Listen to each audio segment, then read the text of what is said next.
Hey friends, I'm really sorry that this episode came out a little bit late. It's especially funny because right here at the beginning of the interview that I did with my good buddy Jeremy for this week's episode, he mentioned how jealous he was of my backlog of episodes that I've been doing the post work on and how well I must sleep at night.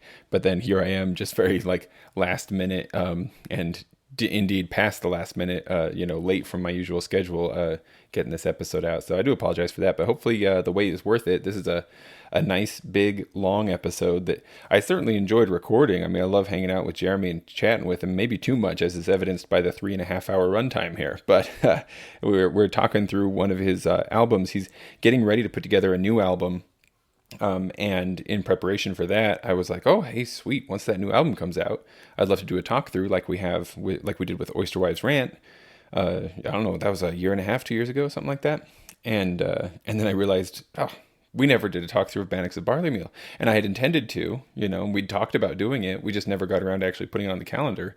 So it's kind of a fun look back now that album's actually been out for a little while. We talked through some of the tracks and making the album and a lot of other stuff too. And we play some of the tracks through the episodes. So hopefully you'll enjoy it very much. Also, the Wetootwaag's Bagpipe History podcast celebrated hitting 50,000 downloads this month. And if you're listening in the future, that is this month being June of 2023. So over on bagpipeswag.com, the Wetootwaag podcast does have a shop over there. And kind of in celebration of the milestone for downloads, we've got a couple of t-shirts on heavy discount for the rest of the month. So, and which, as this episode comes out, is only about one more week, I guess.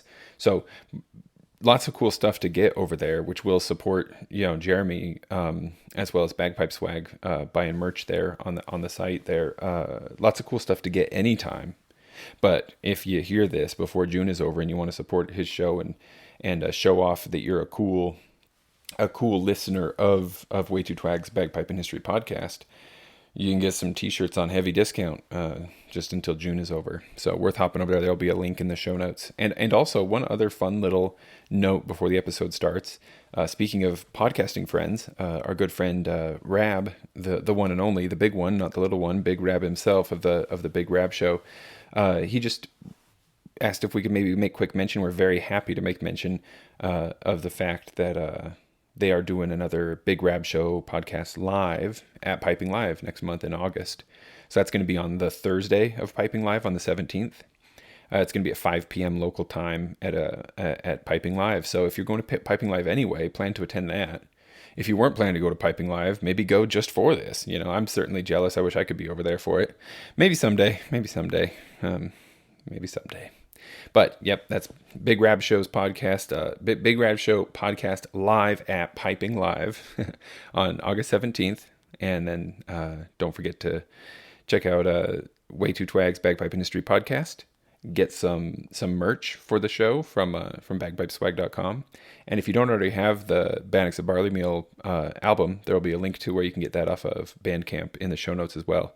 Worth getting. It's a great album. We talked through a lot of the tracks in this episode, but by no means all of them. There's a lot of really wonderful stuff on there. So, with no further ado, here's the episode, and thanks again for waiting an extra day. Sorry it was a little late. Have a good one.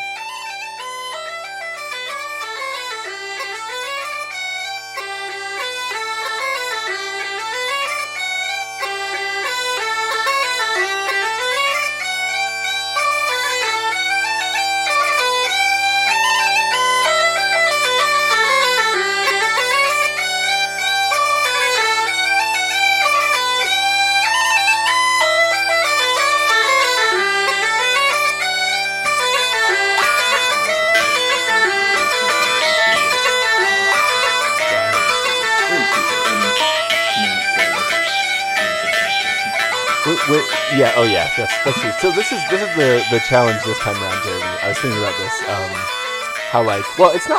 It's not like we hadn't been friends when we talked through Pay the Pipe Maker, right? But usually when I'm doing an interview with a piper, it's usually the first time we've spoken directly. Sometimes we've chatted a little bit ahead of time, but the getting to know you thing is very natural because that's exactly what I'm doing. Whereas this is a different challenge that I have encountered a couple times with some other friends that have come on the show. But you and I have such a constantly active conversation. Yeah, it's I talk to you more than maybe my wife. Like, yeah, when you did, like to some degree, we gotta remember, like, there's a potentially a listening audience at some point, right?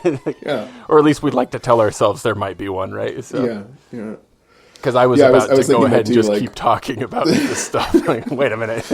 I was worried about it when we recorded Pay the Pipe Maker. And listening back, like that held together pretty well. I thought so.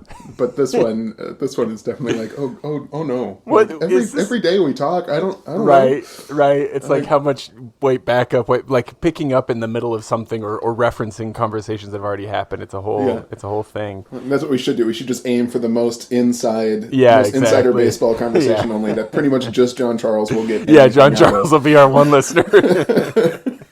Speaking of which, I am 100% hoping that he's going to come through in the chat while we are talking with suggestions of what I should ask you. So he's a fully participating member in all ways. I'm in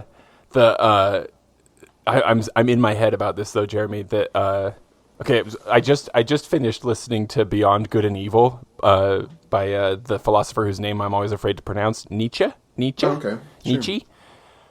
And, well, first of all, there are times when I wonder why this guy is respected at all, honestly. It's some of the stuff that he says is pretty, like, beyond being a product of the times, you know? Sure. Where it's like, okay, that sounds kind of racist, that's kind of sexist, but you can be like, well, it was a different time, you know? I think it goes beyond that. Like, just, like, some of the stuff that this guy thinks, it's like, any human with even like an imagination ought to realize that this is ridiculous, you know? Yeah, especially a person who's espousing like to be a philosopher. Exactly, right? Yeah, somebody who like says they think. Yeah, right. But some of the points that he made about like what our actual motivations are for what we do, etc., like have had me maybe too much inside of my own head about like, is anything I'm doing actually motivated from desiring good, or do I just want accolades, you know? Like, that's interesting. And in that, so my brain's already there. And then today I listened to one of our previous conversations to prepare to have another conversation with you. And I'm like, what are my Am I making friends so I can talk with my friends and then listen to myself talk to my friends to congratulate myself on having friends, you know? I think that's that's fine, right? That's like, what podcasts are, right? Yeah. I mean, like, worst case scenario, I don't know. Like, yeah, anyway, I think that's great. Like, the cool thing about the Droning On podcast is that it always feels like, oftentimes, it feels like listening to you become friends with somebody or listening to you catch up with a friend about a thing that I care about, right? Like, about bagpipes. And I don't know. It's kind of nice to be able to listen back to conversations like that. Yeah, I can see how that would be really nice. Anyway. Well, I appreciate that. It makes me feel a little better about it, and I do often make the joke with guests that like my production time is so long, that by the time an episode actually comes out after the interview, it's new to both of us, and so the interviewee and myself both get to enjoy it as if it's like new to us. We don't know what's going to happen next. Yeah, I feel I'm a week ahead right now on podcasts, and it feels amazing. I can't imagine how well you must sleep at night having. I think deciding to go every other week right from the beginning was maybe like one of the few really good decisions I've ever made in my life. Yeah, I mean the email exchange I had with Gary West was pretty telling. It's like where he was talking about how much work it is to do every week. Like, yeah, I completely, I can't believe that I did this show weekly for as long as I did. Looking back, can't even imagine how you pulled it off. Yeah. Well, I wanted to open I thought it'd be fun to open. I mean, it makes so much sense to open the episode with it instead of drones. To open with track 1, the Bannocks of Barley Meal track, which partly because I thought it'd be fun. Like, am I misremembering, or did you use that track a lot as the intro for season 5? Yeah, mostly that was it was probably split half and half.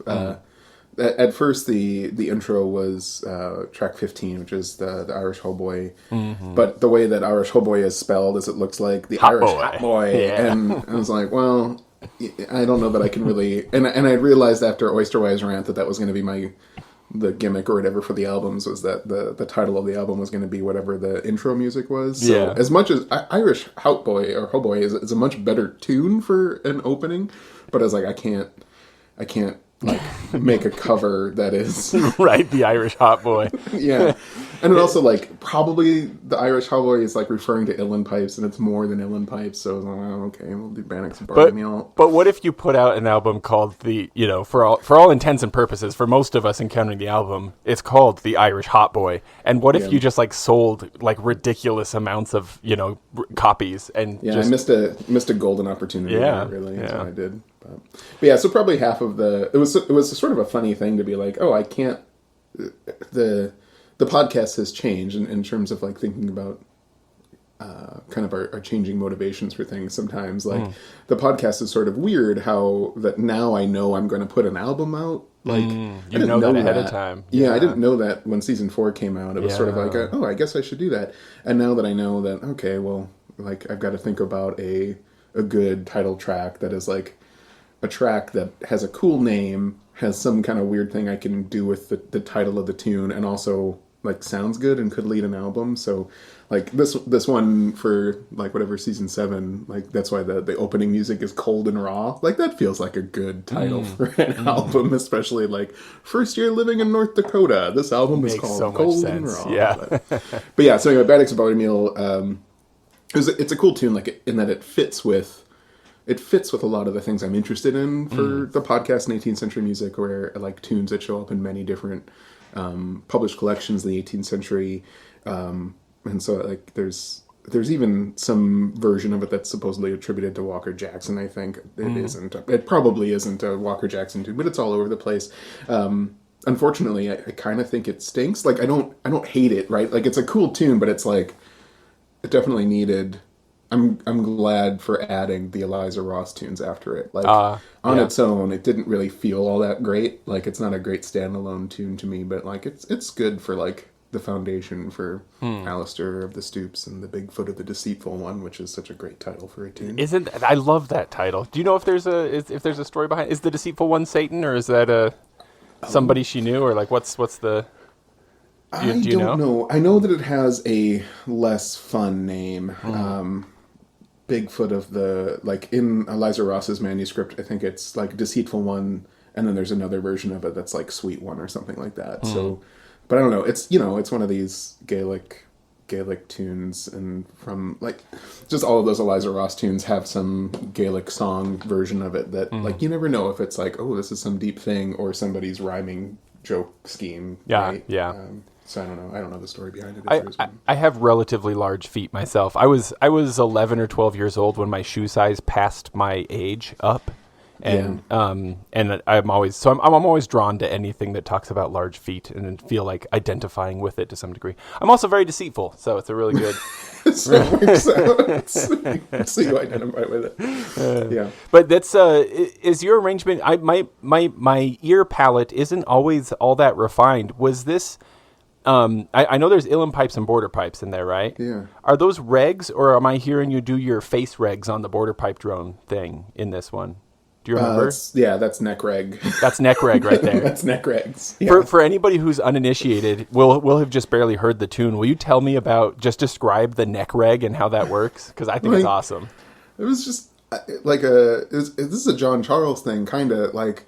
But first of all, this is on the border pipes, right? Yeah, it's on border pipes. So the last time we talked was for Pay the Pipe Maker, which was in theory a fundraising album, so I could feel okay about getting a second chanter on this John Swain, this set of John Swain border pipes, and like I wanted to play in G and also A, so I got the A chanter, which is in like kind of it's fingered like a highland chanter, but it can pinch up a little bit easier. But then I wanted a G chanter, which is more like John's normal border pipe chanter, which is really more like French or German kind of sounding and finger style. But anyway, I was cheap and kind of broke, and so I was like, I want to be able to do both of these things, but I only want one pair of drones. What can we do? And so John Swain like put these little corks on the side of the drone, so I could pop the cork out and they would play in A, or I could put the cork in and they would play in G. And so John Charles said something about like, so what kind of tuning can you do with that, or what kind of experimentation can you do, or something. And I misunderstood what he was asking, and I just started like So it was like an accident, I guess. I was like, okay, let's see what I can do with this. And then I realized if I had the tone hole pointed the wrong direction when it was playing an A, I would like close it off and it would switch to G. I was like, oh, that's kind of cool. I can almost play it like a regulator of like adjusting the pitch of the drone. If anybody wants to see it in time. action, you do have a few videos on your social media feeds where you're just playing along and your face then goes to the side or away from the side and it opens or closes this. Yeah, it's a cool thing, and it was sort of neat. I was experimenting with it, and then it turns out that it's not really like a robust tradition, but it is a thing that people up in I'm gonna feel real bad about getting this wrong, but like anyway, Swedish pipes have drones that kind of lie across your lap, kind of sort of.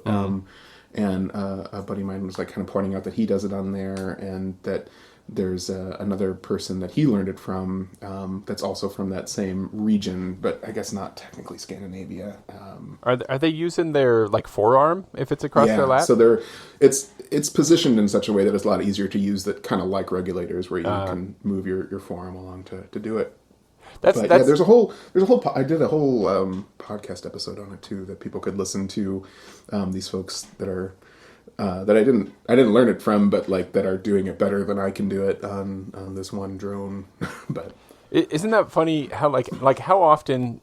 I mean, we've talked about like pinching up to high B before too, right? Like how often do you come across a thing that you think, oh, I've stumbled into this cool thing, you know, and then you find out people have been doing it for centuries, you know? Yeah. There's nothing new, right? Like nothing new under the sun. There's nothing new. And like it was weird.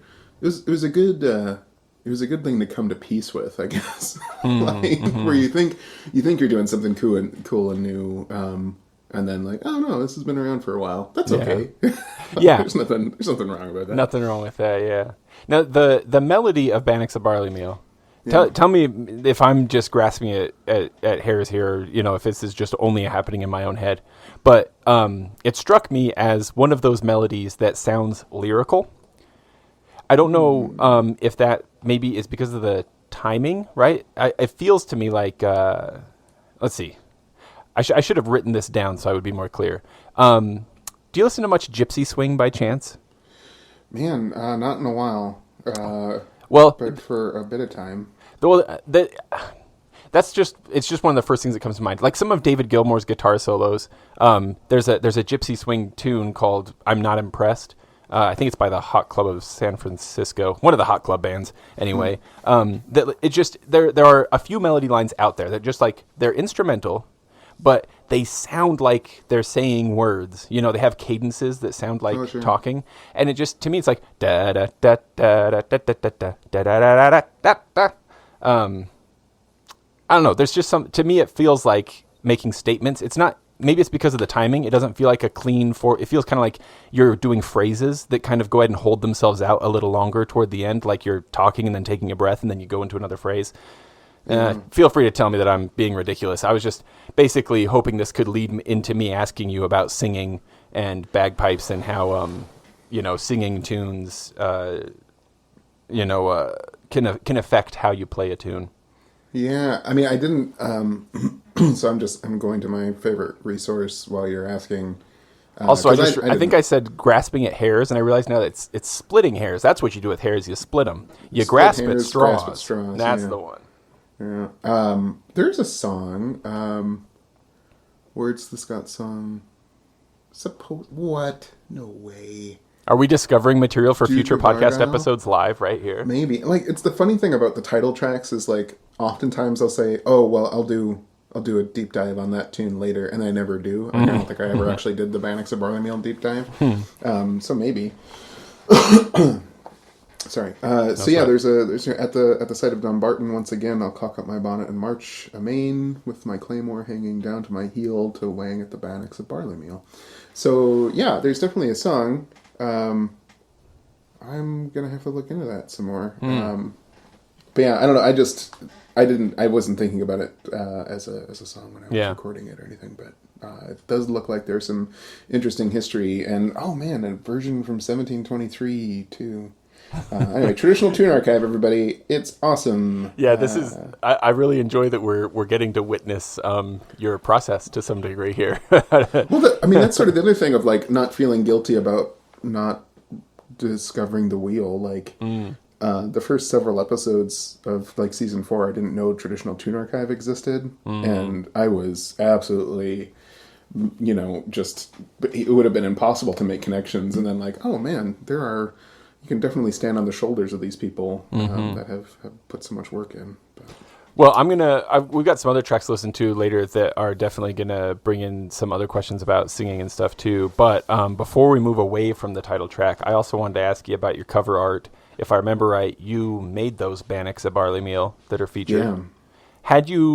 I've never had a bannock myself. Had you previously tried your hand at baking these? Was this a totally new experience for sake of the album?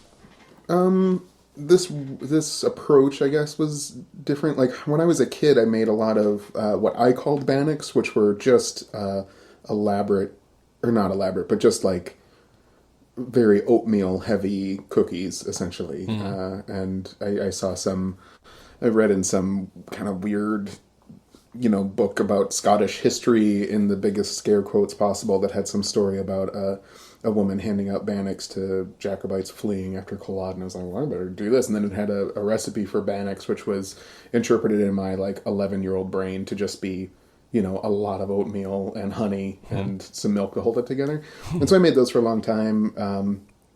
And when I was, every time I've been in Scotland, like I got hooked on, especially the last time I got really hooked on oat cakes, which I think are probably closer to what bannocks looked like back then, but in like the 18th century, which are just like real flat crackers, right? Like they're a very stodgy thing. So anyway, so I made a batch of those. I was going to just use Stawkins oat cakes, which is like my favorite oat cake brand from the Orkney Islands. And it was kind of fun getting ready for the podcast of like emailing Stawkins. I was hoping they would be like, well, you could be our brand ambassador and I could be all set with like oat cakes for life. But it was one of those weird things where like the coolest thing to be a brand ambassador for. Yeah. But I posted a picture of like the initial batch of like cover art I was thinking about using when I was going to use Stawkins oat cakes. And I don't know, the handful of people that pay attention to the podcast from Scotland were like, mate, those aren't bannocks. Those are oat cakes. Come on now. It was one of these weird things that I'm often in this weird position of being like, words change and like the meaning of things change, and I acknowledge that and appreciate that. But there's this fine line of, am I ignorant or is this just actually a historical thing that's going on? Yeah. But anyway, so I decided to make some bannocks, and they're stinking good. But yeah, it's just barley meal or oat flour, and they're, you can kind of tell from them they're just griddle fried rather than baked, really. And they were a dangerous thing to make. Like they don't like they're good, but they are much better with like loads of butter and jam on them. So that makes sense. It goes from like a what isn't though. Well, there's that, yeah. But yeah, that again, that kind of started with Oyster Wives' rant of like I needed to have something to some kind of a, I don't know, some cover art, right? So Oyster Wives' rant is just me, but like I did a weird, like I'm going to eat oysters as a live stream or something to promote the album. It was bad. Don't eat oysters in Iowa. Like that was the thing. And I had to shuck them myself. And then when I shucked the Iowa, like who knows how they got their oysters from the Atlantic coast or whatever, there was like one of these parasites in the oyster, and I was like, oh god, it just looks like a tiny little red crab. And I'm like, I don't know, man, this was a mistake. I shouldn't have done it. But yeah, the album I'm working on right now is Roly Poly, which is like it's a suet pudding. I don't really know that that's going to be terribly photogenic. So this food gimmick might be over and done with anyway. You're about done with that. I've been imagining Roly Poly in my mind all along, like a Hostess Ding Dong. Oh yeah, like a just a rolled cake, That would be far more photogenic than what it would be, which is just like a mound of, steamy white mass. Like, I mean, it's like boiled puddings are delicious. Alternative but they don't photograph well, alternative album title. Yeah. So let's hit another tune then. I want to hear track 3, which is, I know I've heard the Gravel Walk outside of your podcast, but definitely enjoyed it when it came up in the podcast, and so I don't know, maybe because of that I really like this set a lot. Yeah, that was like my. I'm realizing, especially because as we're recording this, I'm kind of in the middle of the Lark in the Morning deep dives, and it's a weird trend. I still haven't caught part 2. I loved part 1. I'm excited for part 2. Yeah, I think part 2 is. I feel a little bad even calling part 1 because it's really just over the hills and far away. But the part 2 is.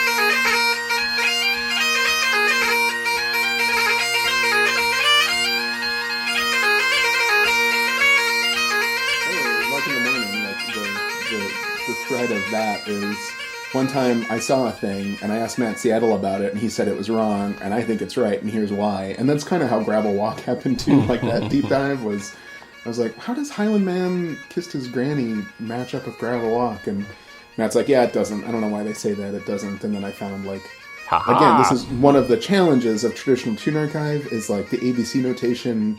Like you can't really trust the ABC notation every time. Like oftentimes they make adjustments. And so if I remember correctly, I think it's Kerr. I think Kerr's Irish Music Collection or something has a setting for Gravel Walk, and the traditional tune archive didn't upload the full set, and like there's a missing link basically that if you go to the original source, there's a fourth part of Gravel Walk that matches, or Highland Man Kisses Granny that like that's where they come together. You can see that basically Gravel Walk and Highland Man Kissed His Granny shared a variation, and so that's why people say they're connected. But if you just use traditional tune archive and don't kind of dig a little bit deeper, you wouldn't be able to tell that.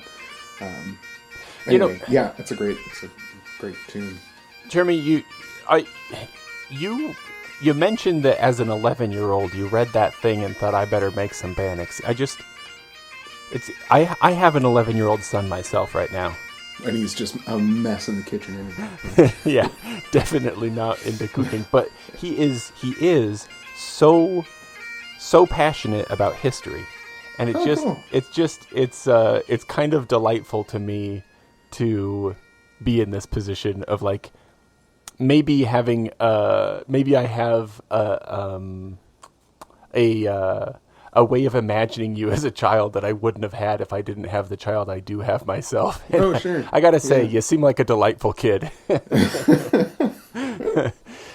Sweet. And I don't mean to jump back in the conversation like that. It's just as you're talking to me about, and of course, I mean, I'm an avid listener of your podcast, and so like I hear you talk about, your delvings into, archives of tunes and figuring out where, on the 4-staff written notation where those notes are supposed to go and all this kind of stuff, and it just I'm just somewhat in awe, as I often am, at the skill set that has been built up over years.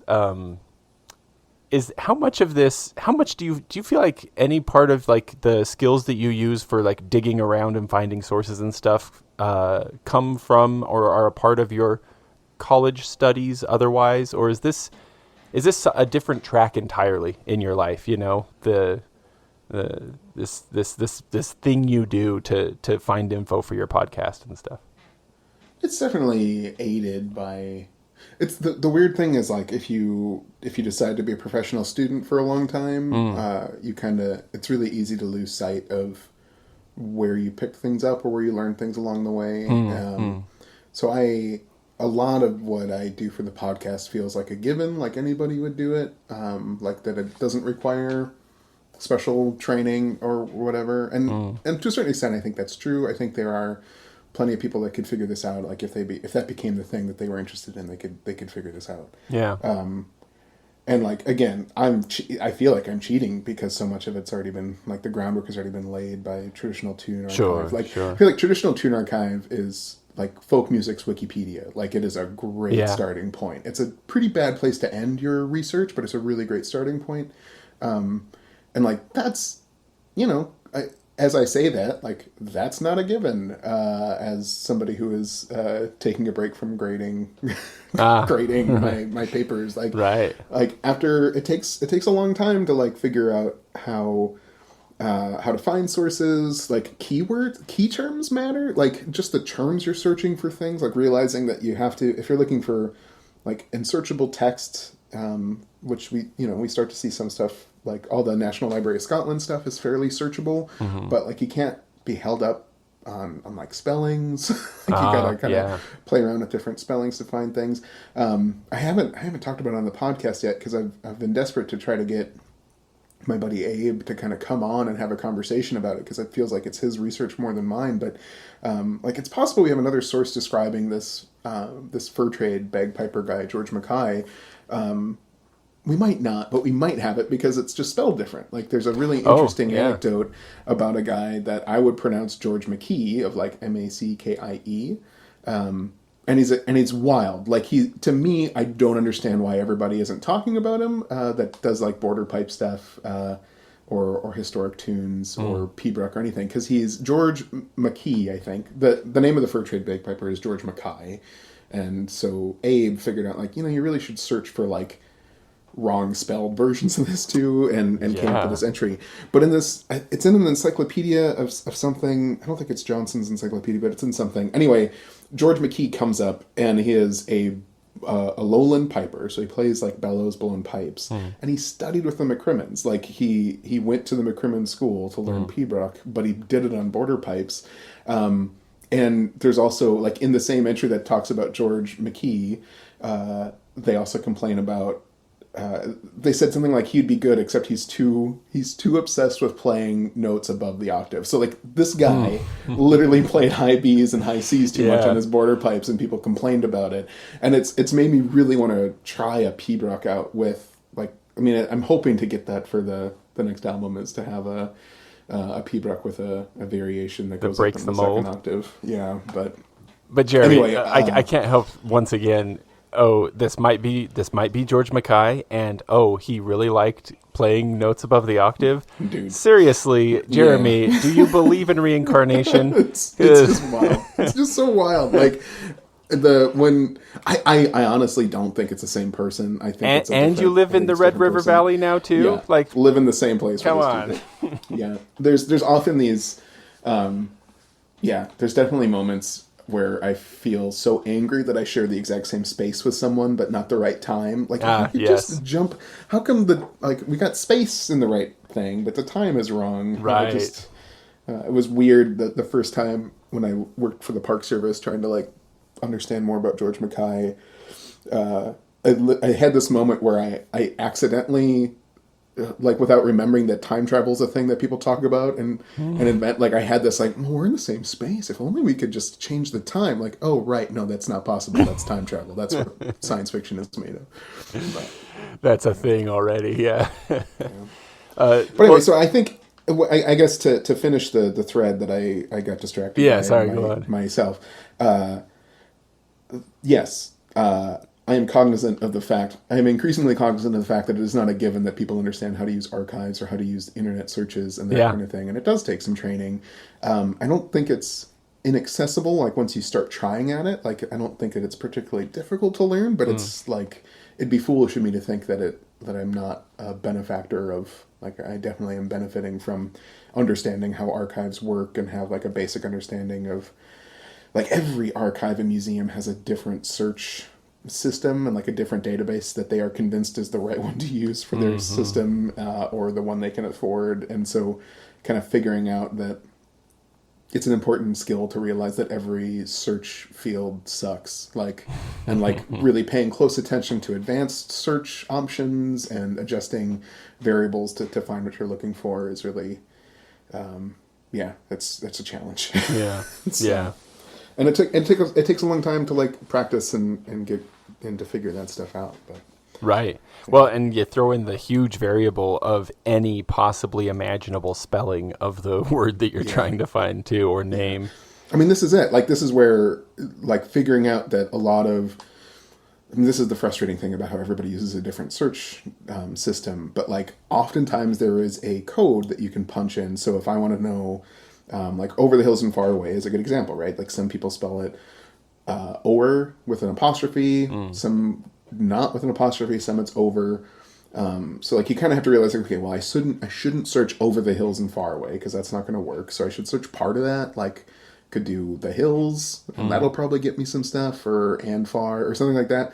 But a lot of search engines will have coding where you can put like an asterisk.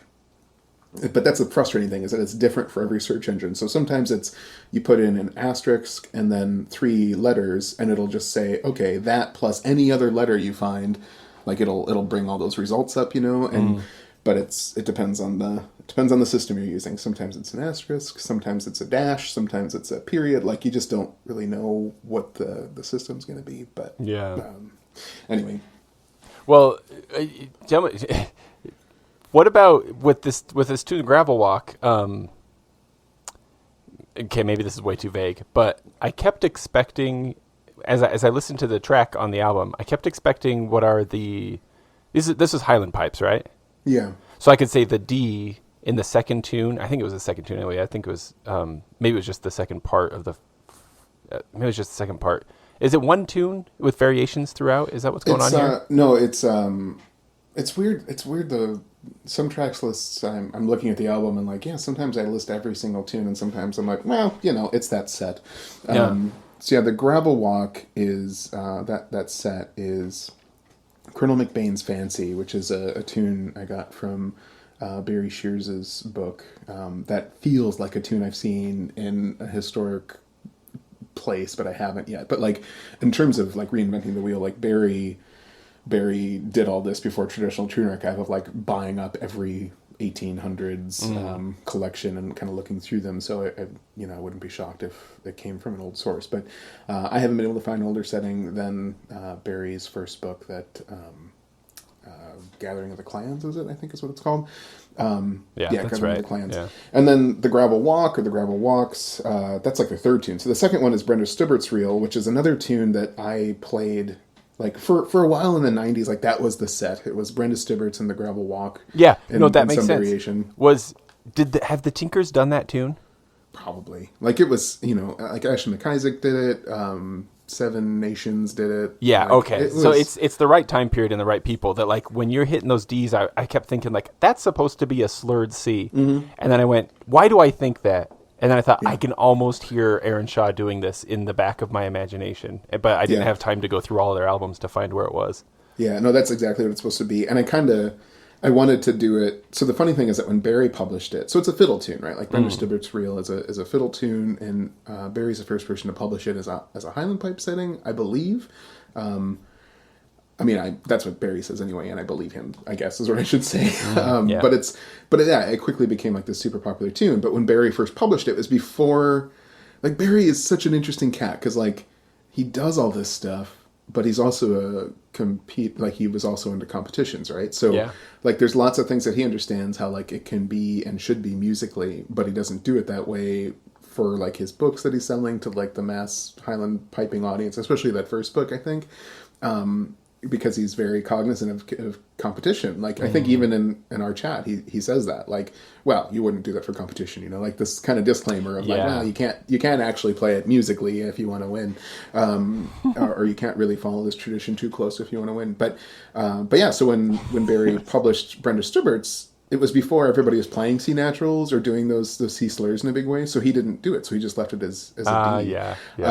And so, I don't know, when I played that tune, I hated it at first. Like I loved when I first started playing Brenda Stubert's in the 90s. It was like, yeah, man, it's like Pumpkin Fancy, Blue Cloud. It's all that cool slurry stuff. Yeah. And when I heard Barry setting at first, I was like, man, that's really improved from the D and then the C. And then the more that I played, I was like, I kind kind of like it. I kind of like Barry's just using the D setting.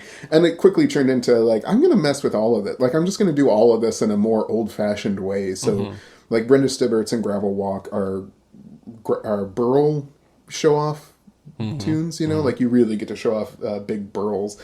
And one of the things I've always loved about kind of the early 19th century collections is rather than use the big, heavy burls, they use tarluas. It's like, okay, I'm just going to do tarluas. I'm going to do tarluas. I think even Barry has it as the emphasized burl, but they did Brenda Stibbert's and Gravel Walk both using tarluas rather than burls, and I'm going to keep the D in there and just go with it because it's supposed to be a historical album. That's the thing. Those are the nuances that like it, like that's what makes it special. You know, that's awesome. Yeah.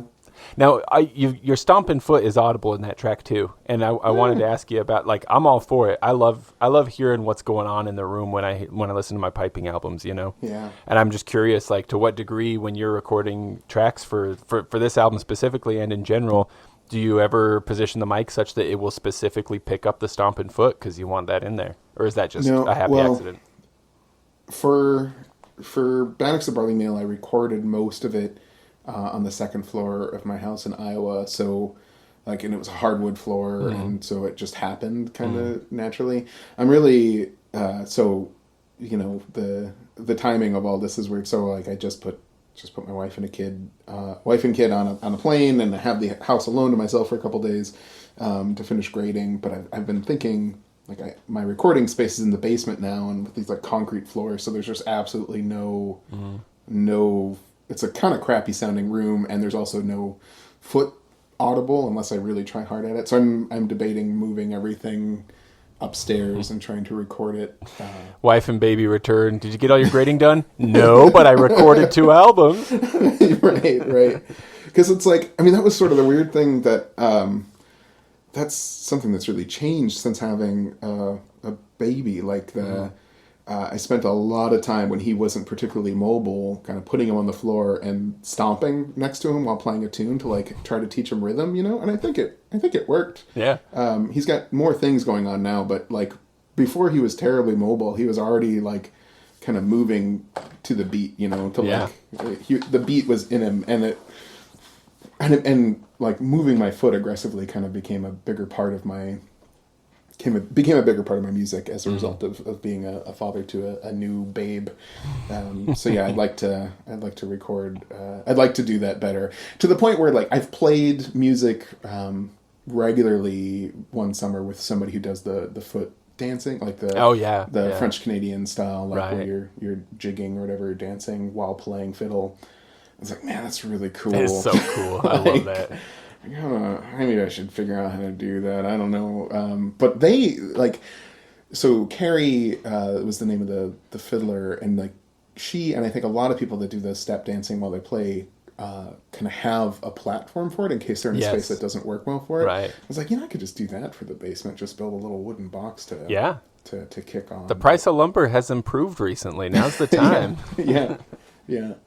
But yeah, so no, I haven't. But I'm starting to think about it more. Like, I don't know, adding the it's already there percussion, it sounds really attractive, but figuring out the mic placement to be able, it seems like I'm not going to be able to get drones well and foot stomping well with the same mic placement, right? And like, I know the smarter thing to do would be to get more microphones, but I'm still just using a USB mic, and I don't have a complicated enough sound card to have 2 of those going at once. So, I don't know. And there's something I always have liked about my recordings being kind of natural, you might say. Natural, I guess, but not overly messed with, and kind of just one take for the most part. But I don't know. There's definitely listening to Breach's album with like the mic placement catching up her finger moves. Like, it's definitely a thing I have done, like, accidentally before. Yeah. I mean, I've recorded just that, you know, like the. Oh, of course. He's done that too, but like I've done that before as a separate thing. But the idea of having a microphone placed well enough that you could pick it up, I don't know. So it's all still I haven't done it yet, James. That's what I'm saying. Yeah. It's definitely a thing I'm thinking about. But well, now, and I don't mean to pry too much into anything too personal, but you mentioned like the Pay the Pipe Maker album was intended to help offset the cost of those pipes because you were a poor grad student at the time. Yeah.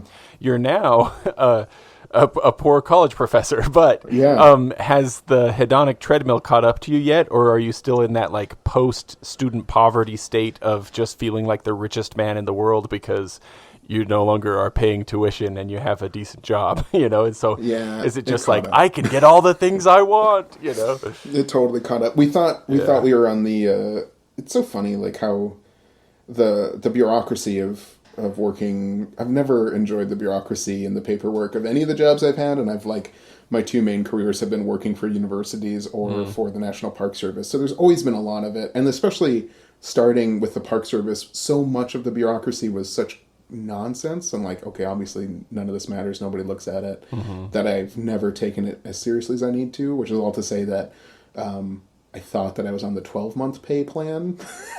So I was like, we are so rich, I'm going to order more bagpipes. Then summertime comes. And then realize like, oh no, we're actually, okay, that's it. That's it in a month. Oh, bummer. So yeah, I don't know. I haven't, I've had many near misses, and actually the most extravagant purchase I made was before I realized this. Like I bought that sea chanter for my Island pipes sort of on a, like it's a thing I needed, like I wanted it for this album that I'm working on now, and I've always kind of wanted to have a flat pitched chanter, and this one came up and it was affordable, I thought, especially based on we got so much money coming in. No, it's definitely caught up. Yeah. Rude how quickly it does that. Yeah, right. Almost like having a kid. And like it didn't help that like we moved to an area where food is more expensive anyway, and then like the groceries and everything went through the roof. Everything went crazy. And there's a baby too, so like so it's I should have ordered more bagpipes when I thought I was rich. Yep. That's the because you can always find a way to survive later, Yeah. You can always find a way. So just while the ignorant bliss is still upon you, right? Have fun while you can. Let's see, another Highland pipe tune, Jeremy. I wanted to hit the track 6, which is the You with the Crooked Horn and the Little Cascade. That's an old band tune for me. So oh, really? Which one? You with the Crooked Horn. Yeah. And so I don't know, soft spot in my heart for it. I like it. It's fun to hear you interpreting it. But also, have you heard the story? I came across this, I think, on the session about the Little Cascade. No, what about it? Well, it always feels like such a chipper, happy song to me, and I think part of that is because of there's a Scott Joplin tune, a ragtime piano piece called The Cascades. Maybe that's why. But I think it was on the session. It was on one of these websites that somebody was saying that the guy who wrote that, McLennan, he was like a prisoner of war. What war though? I'm not sure. World War II maybe. One? It's not. I don't know. No, it would be. Some other conflict? It would be one of those imperialist things, I think. It's 1880s is when it was published. Oh, so, gotcha. At least that's what my notes are saying. I believe you. I believe you. And this is also like, in the same way that you said like that like traditional tune archive is a great place to start your research, maybe not end your research. This is me reading someone else's comment on the session or something similar and going no deeper than that. But the comment was... I was wrong. Sorry, I was definitely wrong. Weird. It's such a bummer to find errors in my liner notes that are like locked in stone. And no change. I don't know where I got 1884 because he was born in 1883. So I am sure he didn't write this tune when he was 1 year old. Hey, it could have been the Mozart of bagpipes. Right. Yeah. Well, the story that I heard was that he was in some kind of prisoner of war situation, and it was like a leaky faucet that was. I'm not sure. Hopefully, not being used for torture, but definitely was like annoying, and that was the inspiration for the Little Cascade. Okay. That's what I'd read anyway. Yeah. Yeah. I mean, I think it would be World War I. He died. Yeah, he died in. Wow, really?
I also read it and did not know until in the same comment, that this is the guy who gave us the Jig of Slurs. Yeah, I'm just seeing that on Wikipedia too.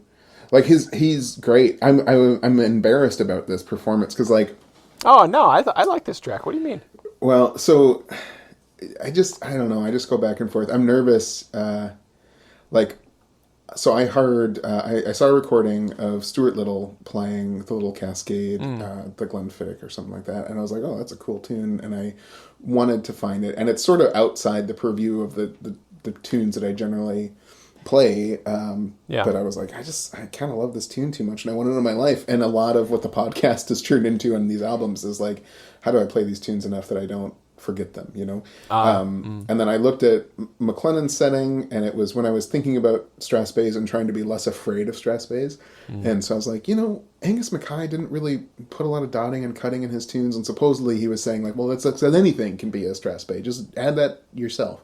And so I'm just going to improvise like the Little Cascade is a Strathspey, and like how bad can that be? And then like Inverary and District's album comes out, and like part of their medley is Little Cascade as a Strathspey, and then it's like, oh no, like I became very I'm very self-conscious of this track now, that I was like, I thought this was just an old tune that Stuart Little played, but it wasn't going to go any further than that, until like, oh yeah, it's on one of the hottest bagpipe band albums of the last 10 years. Great. I doubt anybody's comparing and judging or anything. No, I'm sure they're not comparing it. But yeah. I can certainly Strathspey is a form that I also have anxiety about, and it's like, my strongs are never strong enough, my weaks are never weak enough, my mediums are never medium enough, dagnabbit, so. Well, it's like, I'm constantly, one of the frustrating things about not competing, and also not coming from like a strong grounding, like I learned from a kind of service pipe band instructor who, didn't, I don't know, and like I never got far enough to be competing with them, with the band, where we would do Strathspey stuff seriously. And so like the only time I played Strathspey as the band was like for Country Dancers. And anyway, it's all just to say that like looking at old settings for Strathspeys, and especially when I was like poking around like James Scott Skinner's stuff, who's like a fiddle Strathspey player, and like Strathspeys belong on fiddles, like that's where they kind of live most comfortably. I learned that from you, man. I think it was season 4 that you did like a mixtape thing, and that was the first time I ever heard a Strathspey on a fiddle, and it changed my life. That was huge for me. But like the realizing that there's a pattern that a lot of the bagpipe music written Strathspey stuff follows. That seems like, oh yeah, it's strong weak strong pulse or whatever that is. that's not how it is all the time. Like, that's not how fiddles do it. And like, I was looking at different settings for the same stress bay, like the same tune, and it was like, well, yeah, the dotting and cutting is in a different place. It isn't actually so uniform as they say. And then I say that often I am informed enough to be dangerous. Like, I get all these opinions without a heck of a lot of good justification for them, and I just go with it. And then I, record You with Your Crooked Horn and Little Cascade, and in hindsight, I'm like, oh, I don't know if I should have put that out there. But it's like, you listen to how Stress Bay playing is so different in Cape Breton and in places where there wasn't the same level of, like, we're going to adjust this dance to match European standards. For like Highland piping approaches to it. It's just like, well, it can do different things, and I don't know. Anyway, so I loved Little Cascade, desperately wanted to not forget it, so I put it on this album, and then Inverary District put it out, and I was like, oh god. Like, I'm not too worried about it. Like, in theory, I don't know that it's actually going to happen, but in theory, Gary West might play a track or two from this album on the show at some point, and I'm just on Enjoy Your Piping, and I'm just terrified that he's going to be like, oh, I'll do this one. Maybe he can just follow it up. That I recognize. Yeah, he'll follow it up with Inverary. He's like, oh, yeah. We're at one back to back. Yeah. But how does that You with the Crooked Horn feel to you? Like, because I have no idea where I picked up that setting, and like, I went looking around for other settings of You with the Crooked Horn to figure out what version I was copying, and I've never really been able to figure out where I got it. Like, it feels like a thing I just made up, but because I think mostly it's like a 4-part stress bay, isn't it? Or like, I think I always played it I think I only ever played 2 parts of it. Okay.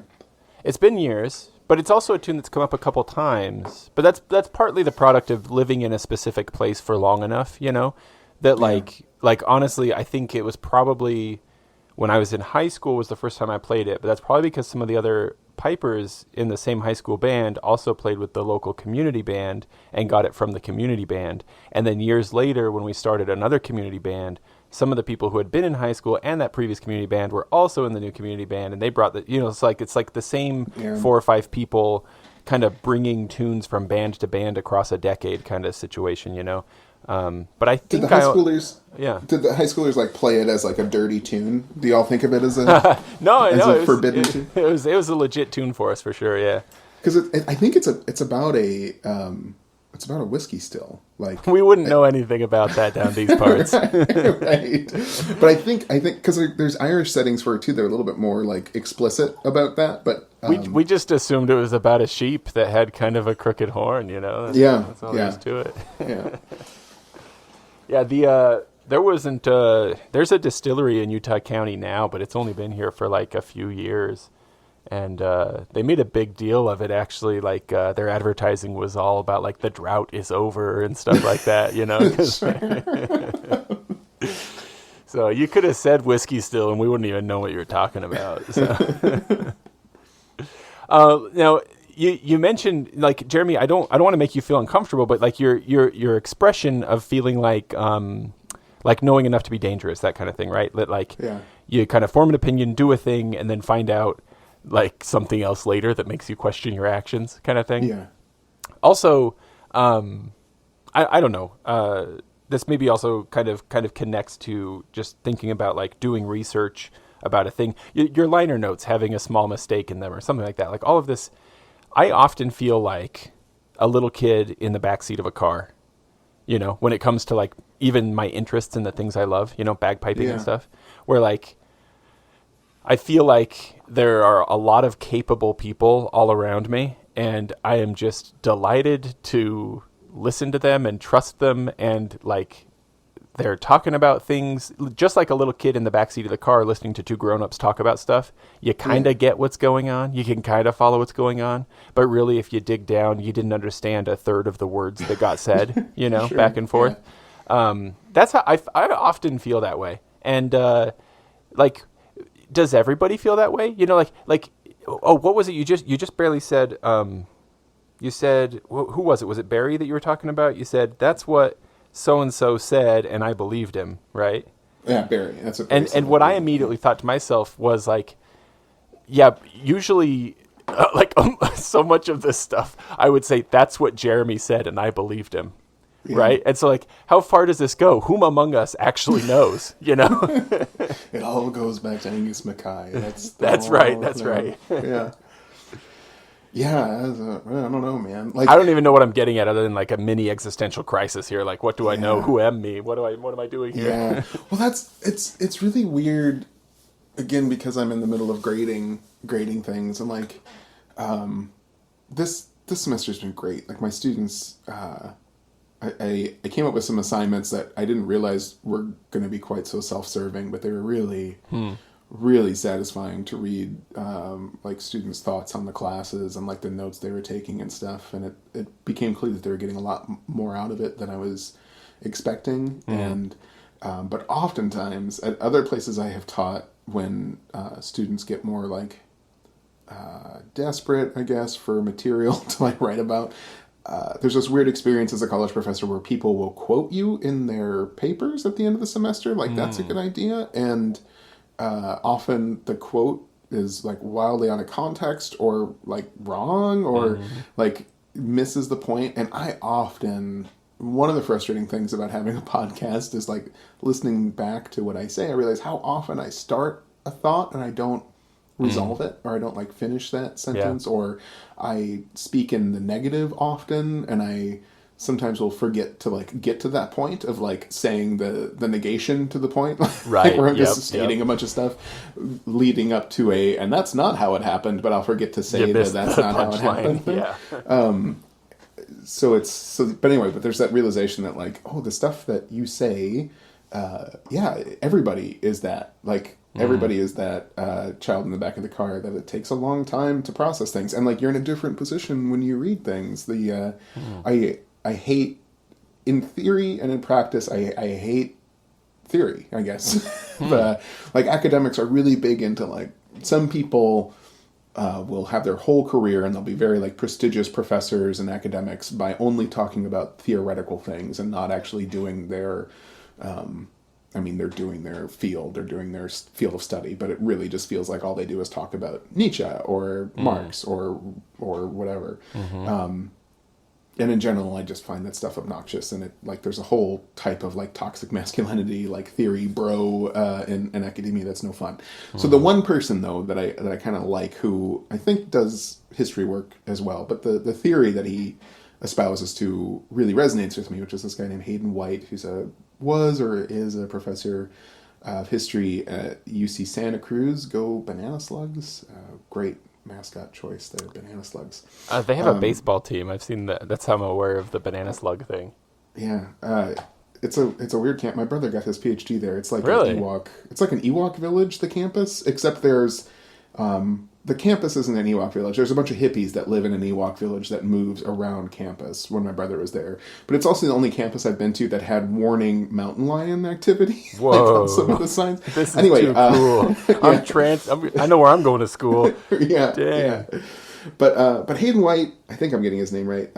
His big thing is that like every time you read a thing, it's different. Like, and when you write a thing, it's like when we write things, the way that people read them is going to be different every time. Because, I love this. Like, there's this idea that when it's written, it's set in stone, but that's nonsense. Because like you read it twice, you get something radically different from it. Right. And like people that are religious, I think, can understand this intrinsically. That like, yeah, you read, or maybe they don't, but like I feel like you should. If you're reading a philosophical or religious text, it means different things at different stages or seasons of your life. As one of your favorite phrases that I really like.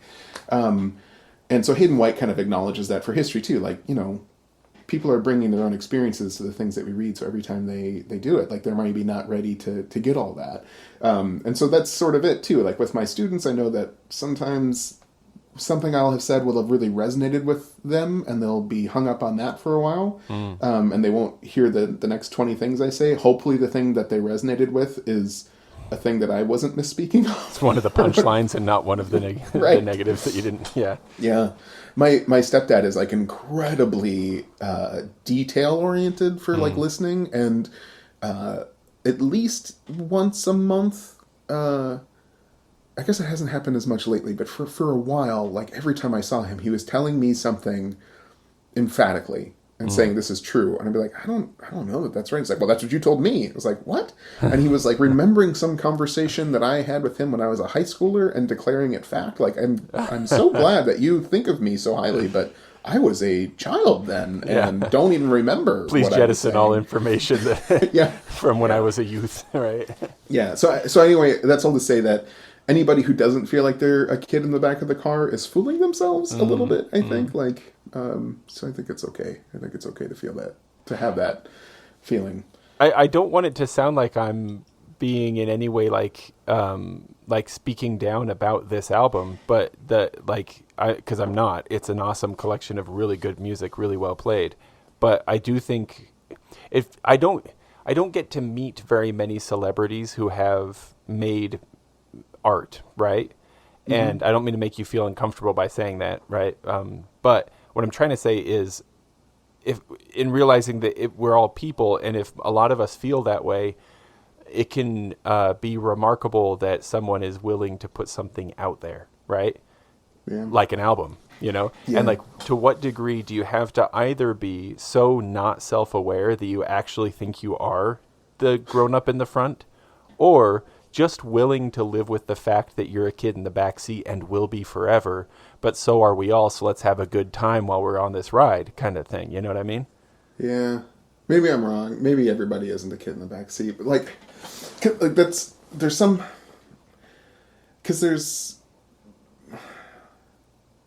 I'm grasping at a thing that I don't really know how to articulate. I should be fair too that I've caught you like after midnight, possibly having pre-gamed with a little bit of whiskey or something, and I'm putting some maybe heavy questions to you here. So I pre-gamed with caffeine instead, but I have been as gaming with some whiskey. The man to get. We had I don't know if it's going to make it into the edit, but we had joked about this being the most like insider baseball conversation ever. And when it became clear that I'm about to hop in a car in a couple days and drive to North Carolina, and I'm going to get to see John Charles, and I was telling my wife that I felt guilty that I was somehow cheating on you, James, because like you, me, and John Charles have a chat that goes pretty much every day, and so the way that I'm so then you and I are recording this podcast. As a part, like for me, this was like, well, I'll feel better about visiting John Charles. This is you're taking care of both your plural wives here. Thank you very much. But I'm drinking Bros, which I made too big of a batch of it, so I'm drinking the like second bottle of Bros. The other one I'm going to drink with John Charles. So that is which is just whiskey and oatmeal, like liquor and honey. Right, that's the sickly sweet drink you guys were talking about a while ago, right? It's like old school Drambuie, if people are familiar with Drambuie. Anyway, I thought I was going to be able to You're so many layers thread. deep of things I have no reference for. Yeah. Oh, let me just relate this to somebody else you don't know what it is. Yeah, I thought I was so confident that I was going to be able to pull all this back and remember what you were asking me about, and I totally broke we're it. all kids in the backseat of the car, and kids in the backseat of the car. In order to be willing to put something out there like an album, you have to either recognize that and be okay with it, or be so confident, I guess. Yeah. But I don't want to set that up in a weird way where I'm making you think, like, putting, like, I'm so glad this album's out and I want more albums, you know, so I'm not trying to make you get inside your head about it. I guess maybe I'll ramble for a minute and you'll remember, but yeah. I feel like I want to see all my friends doing their stuff. Like, I love that, you know, and I maybe I'm imagining it, but I feel like this collective, like, inhibition, you know, for so many of us that like, it's not good enough. It's not ready. I could never do that. You know what I mean? It's like, yeah. Do it while you know, come on, let's do it. Let's just do it. There's so often like there's the whole thing of like the perfect being the enemy of the good is a constant thing. Yeah. I was really like I paid somebody money to like record in a studio, and it kind of doomed me to never have an album for years because I realized that like my Zoom mic was as good as the studio, so I would always be able to get a better take, and that just didn't happen then for like a decade. And like for a while, when I worked for the Park Service, it was sort of good years to work for the Park Service. Like the park that I worked at had good like steady management, and like the weird corporation that ran the shop was like well managed, and they were kind of pushing me to record an album, and then I would sell it in the gift shop. So I was like trying to get that done. Anyway, so I went to this recording studio to do it, and I realized I could get just as good a recording on my own, so it never happened. And but I was really empowered by like thinking about music historically, and the reality is that, you know, we have it's wonderful that we can all enjoy the best music available. You know, that it's so accessible now. Like, music is not. It is no longer a thing that only aristocrats can like travel to Italy to see, right? Like everybody can experience this now. But in the 18th century, which is like this time period I'm sort of obsessed with, like you had to listen to a lot of crap. Like everybody made music, and like there was just a lot more room for people to be average or mediocre musicians, like working musicians, you know? Yeah. And so I don't know, I think I remember back to my conversation with Jamie Campbell, who kind of recorded all of the Dixon tunes on various small pipes. Oh yeah, what a cool guy! I love that interview, and he's been so nice on social media and stuff. What a cool guy! He's super chill.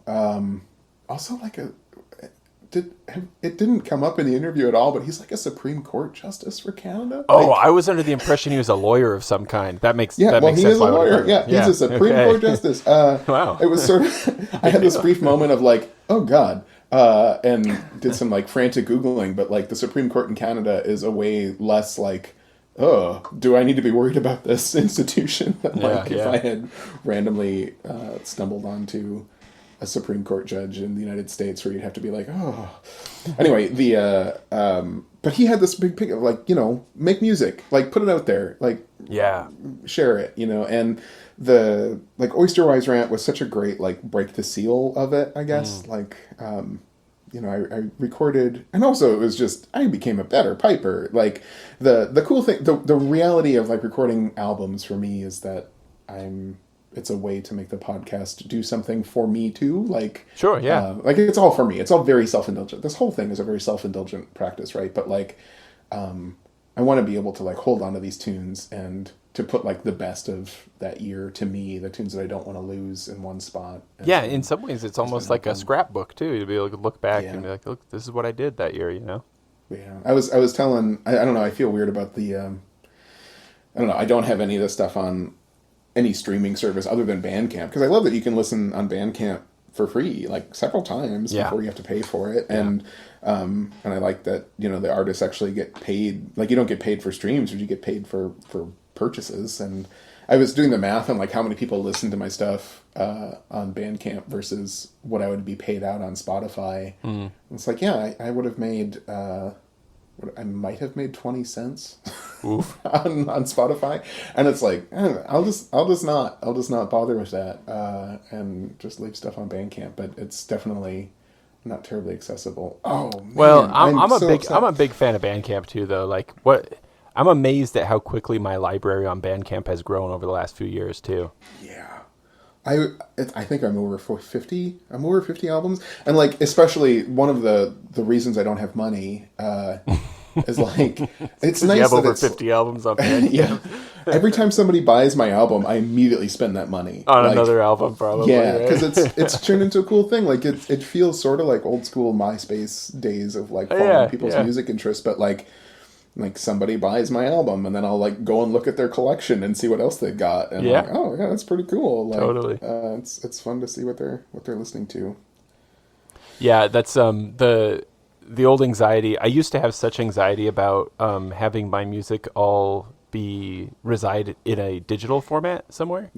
Like you wanted that or didn't want that? It terrified me. I used to make, and I was maybe a little obsessive about like preserving my music too. Like any album I purchased, I would then burn a copy of that disc so I could keep the originals somewhere safe. Oh yeah. And I'd take the burned copy, to my car or whatever I was going to do. That's good scholarship, man. Like you've got it. Like in terms of skills, important lessons learned in grad school, it was save a hard copy. Yeah. Tell you what, how about we grab a track real quick? Yeah. I'm just absolutely infuriated with myself that I don't remember what I was going to build towards. We'll find it somewhere in Yeah. here, man. We're just getting started. Yeah. Tell What's me, the next track? We've hit a couple of Highland pipe tracks, so I want to hear some whistle. So track 7, the Fairy Hurlers. It's also a fun title.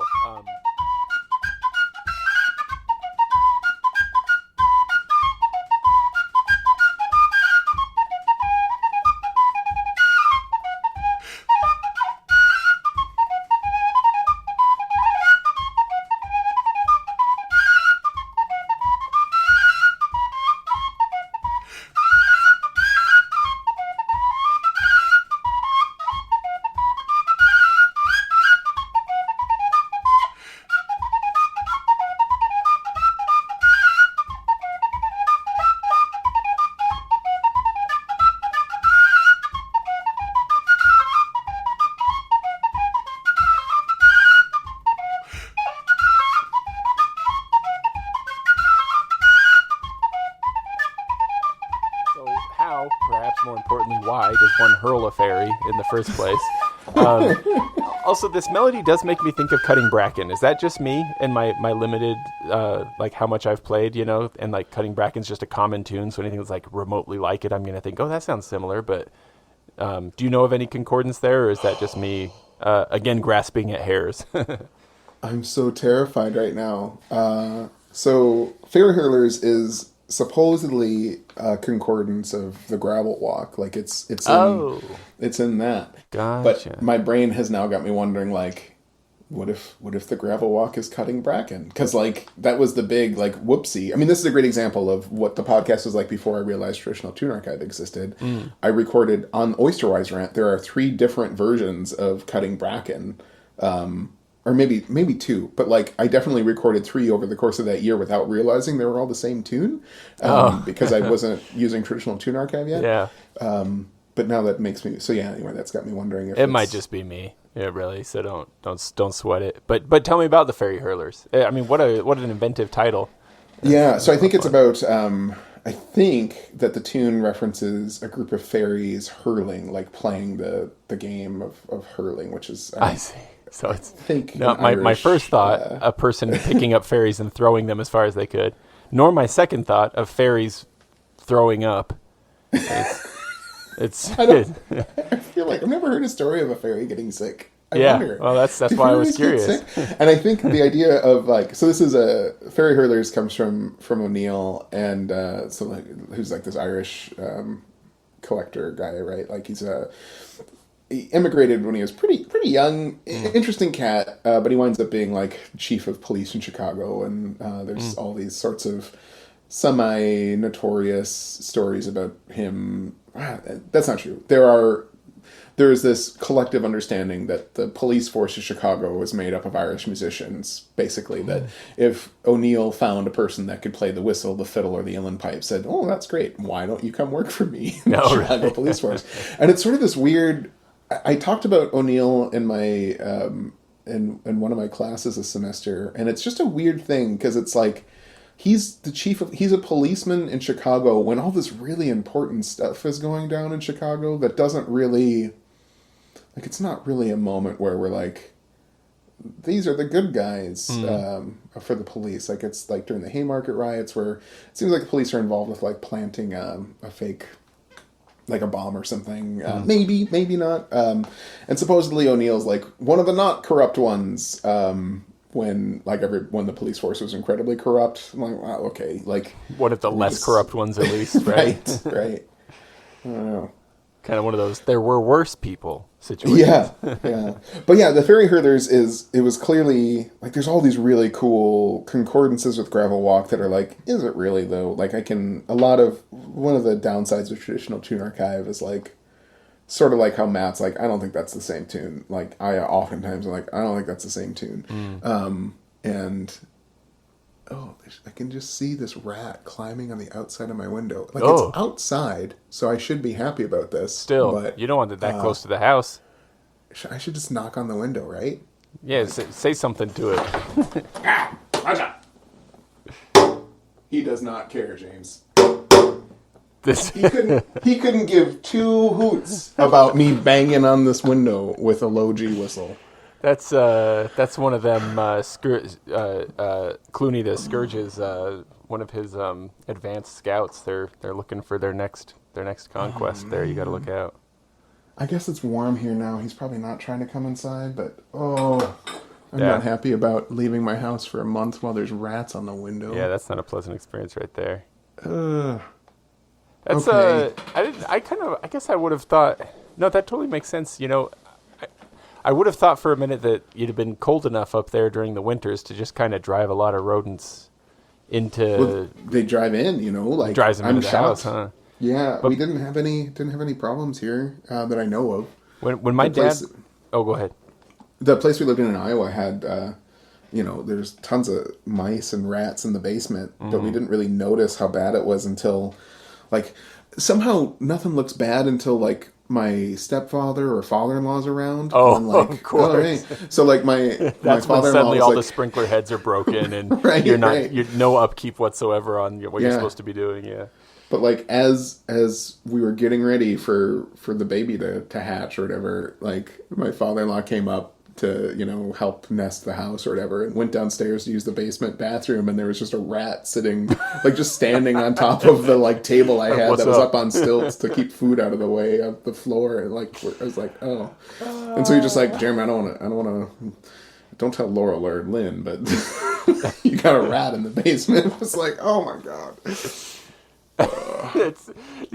That is when it would happen though, right? Yeah. It's just right when the man who you're supposed to impress by how well you're taking care of his daughter and his future grandchild, right? He's there just anyway, so I'm sure that Francis O'Neill had a lot of issues with rats, and maybe he was the rat because supposedly he's one of the not corrupt police in Chicago. Look at this, tying it all together. Yeah. But Fairy Hurlers is a wicked good tune, and I think it's some of these pipers, man, the early 20th and late 19th century pipers. It's just wild. I sort of don't. There's part of me that doesn't like it. It's too much. There's too much going on. The Patsy Tui of it all, and Tom Ennis, their playing is so over the top. But I think so. The Fairy Hurlers are Walsh's favorite. Is this? So O'Neill got this from Joseph Tammany and John Kelly, and I think those might be Irish pipers. But this is a setting that I absolutely could not play on pipes. It is too. Is too much. It's just way too much. But it works really well on whistle. Yeah. Hey, and O'Neill has a little story about it. According to legendary lore, the fairies, or good people, enjoyed the same activities and pastimes, especially hurling and dancing, as they did before being called to another life. Many a tale told of their kidnapping a competent piper when necessary to entertain them at their festivities, and the subterranean quarters they are said to occupy within the ancient raths or forts so numerous all over Ireland. Anyway, yeah, it's Fairy Hurlers is just about a group of fairies hurling, playing the game. When it comes to playing whistle, I think maybe part of this is because of my background with highly prescriptive bagpiping etiquette. I've never felt fully confident that I'm playing whistle right. Are you aware of any kind of etiquette around using your tongue for stops, scoops and swoops? Is it all loosey-goosey, or is there a school of whistlers who is similar to the highly regimented competition pipers that, am I doing heresy without knowing it when I just tootle around on my whistle? No, I think, probably, right? People will be offended by anything. One of the things that I have absolutely loved is... there's a really supportive Facebook group of tin whistle and penny whistle players that maybe you're a part of. But somebody was asking this question, and I think it was Ben Walker, who's a whistler and a uilleann pipe player, and he's got some tutorials and stuff online. I think he's called the Whistleblower or something. But I think it was he that made the comment about tonguing your note. You shouldn't tongue the notes when you're playing a whistle. You should instead do grace notes and fingering. But everybody does it. All the best whistle players tongue the notes too. So it's all in theory we're not tonguing the notes, but everybody tongues the notes. Sometimes it sounds so cool. It's well, why would this be a bad thing? Yeah, it's not a bad thing. I think it can be used very, very good. I'm gonna just How bad is this going to be? That sounds really good. Okay. I think it sounds great.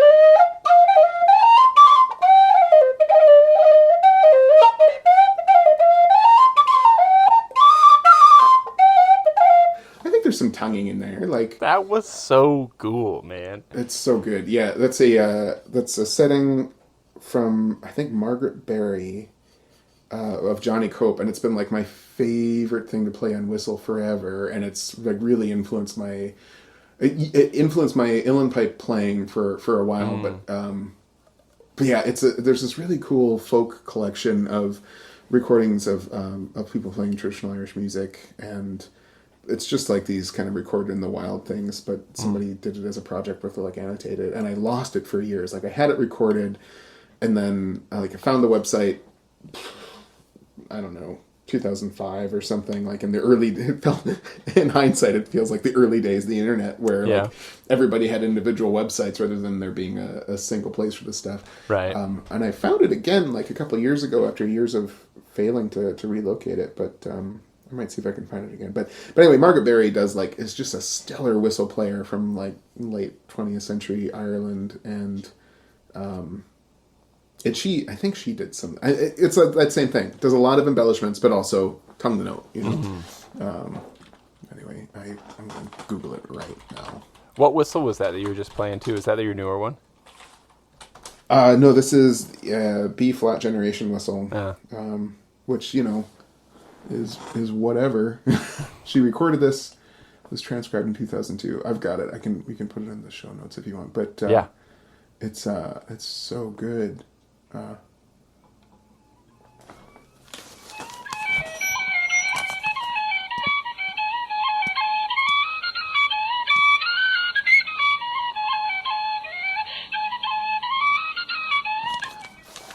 Yeah, I guess it's not totally. Sorry for that.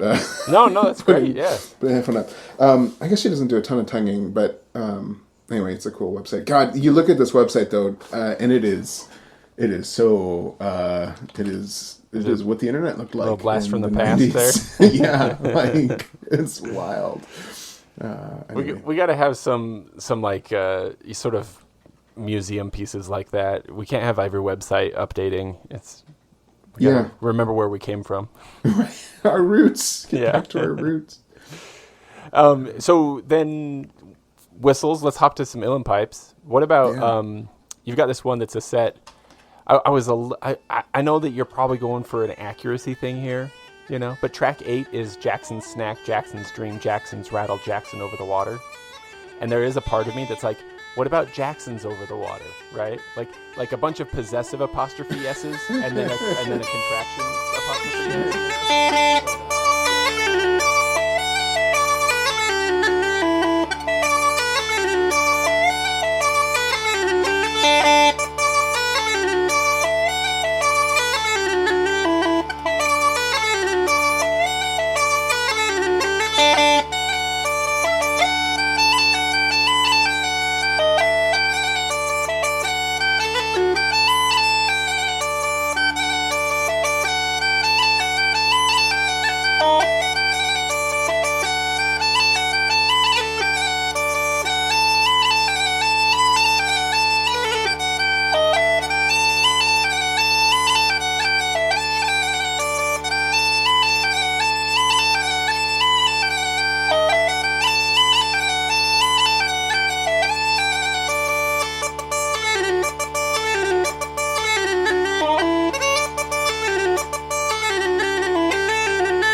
Jackson's Nightcap, Jackson's Morning Bush, right? Yeah. Who's Jackson and why should we care? Dude, Walker Jackson's so cool.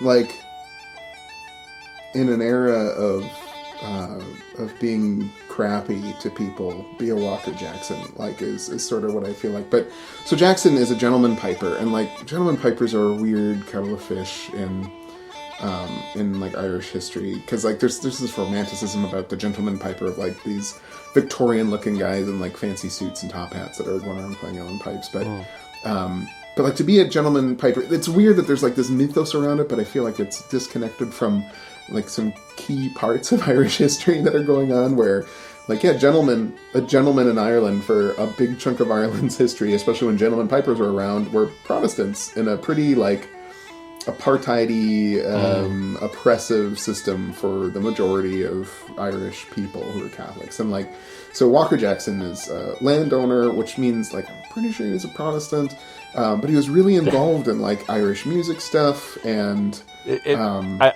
please don't lose that thread. It makes me laugh a little bit to think like so much of my entire education about what it means to be Irish is just the show Dairy Girls. Oh, yeah. And there is a scene where they're trying to get the Protestants and Catholics to get together. Yeah. And they're like brainstorming what's different about Protestants and Catholics. And one of the kids is like, Protestants have more money. And like the nun looks at the Protestant lady. She's like, is that true? And she's like, yeah, I think it is. Yeah, yeah, it tracks. Yeah. But like Walker Jackson was like, he writes all these beautiful tunes. Like he's arguably one of the more prolific, certainly one of the most prolific uilleann pipe like tune writers of the 18th century, and uniquely, I think too, like he published his tunes. So there's, so I wind up revisiting Jackson pretty regularly. He published a collection of tunes in 1774 called Jackson Celebrated Irish Tunes. And then eventually another guy that I play quite a lot, Smollett Holden, got a hold of Jackson's tunes and kind of republished them. It is clear to me that James Aird, who is like he's really a go-to source for 18th century Scottish music. It's clear Aird had a copy of Jackson stuff and just copied it into his books at various times.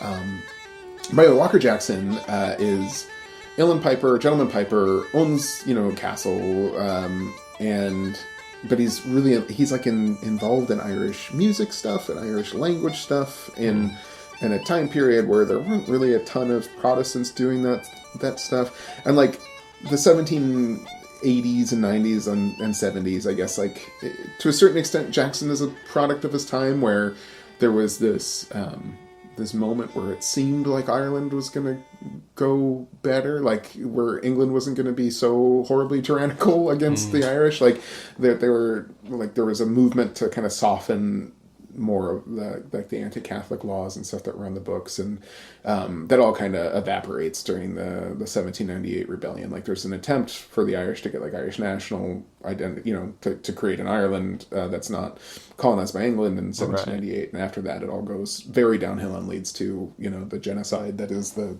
potato famine in the kind of weird way that gets discussed.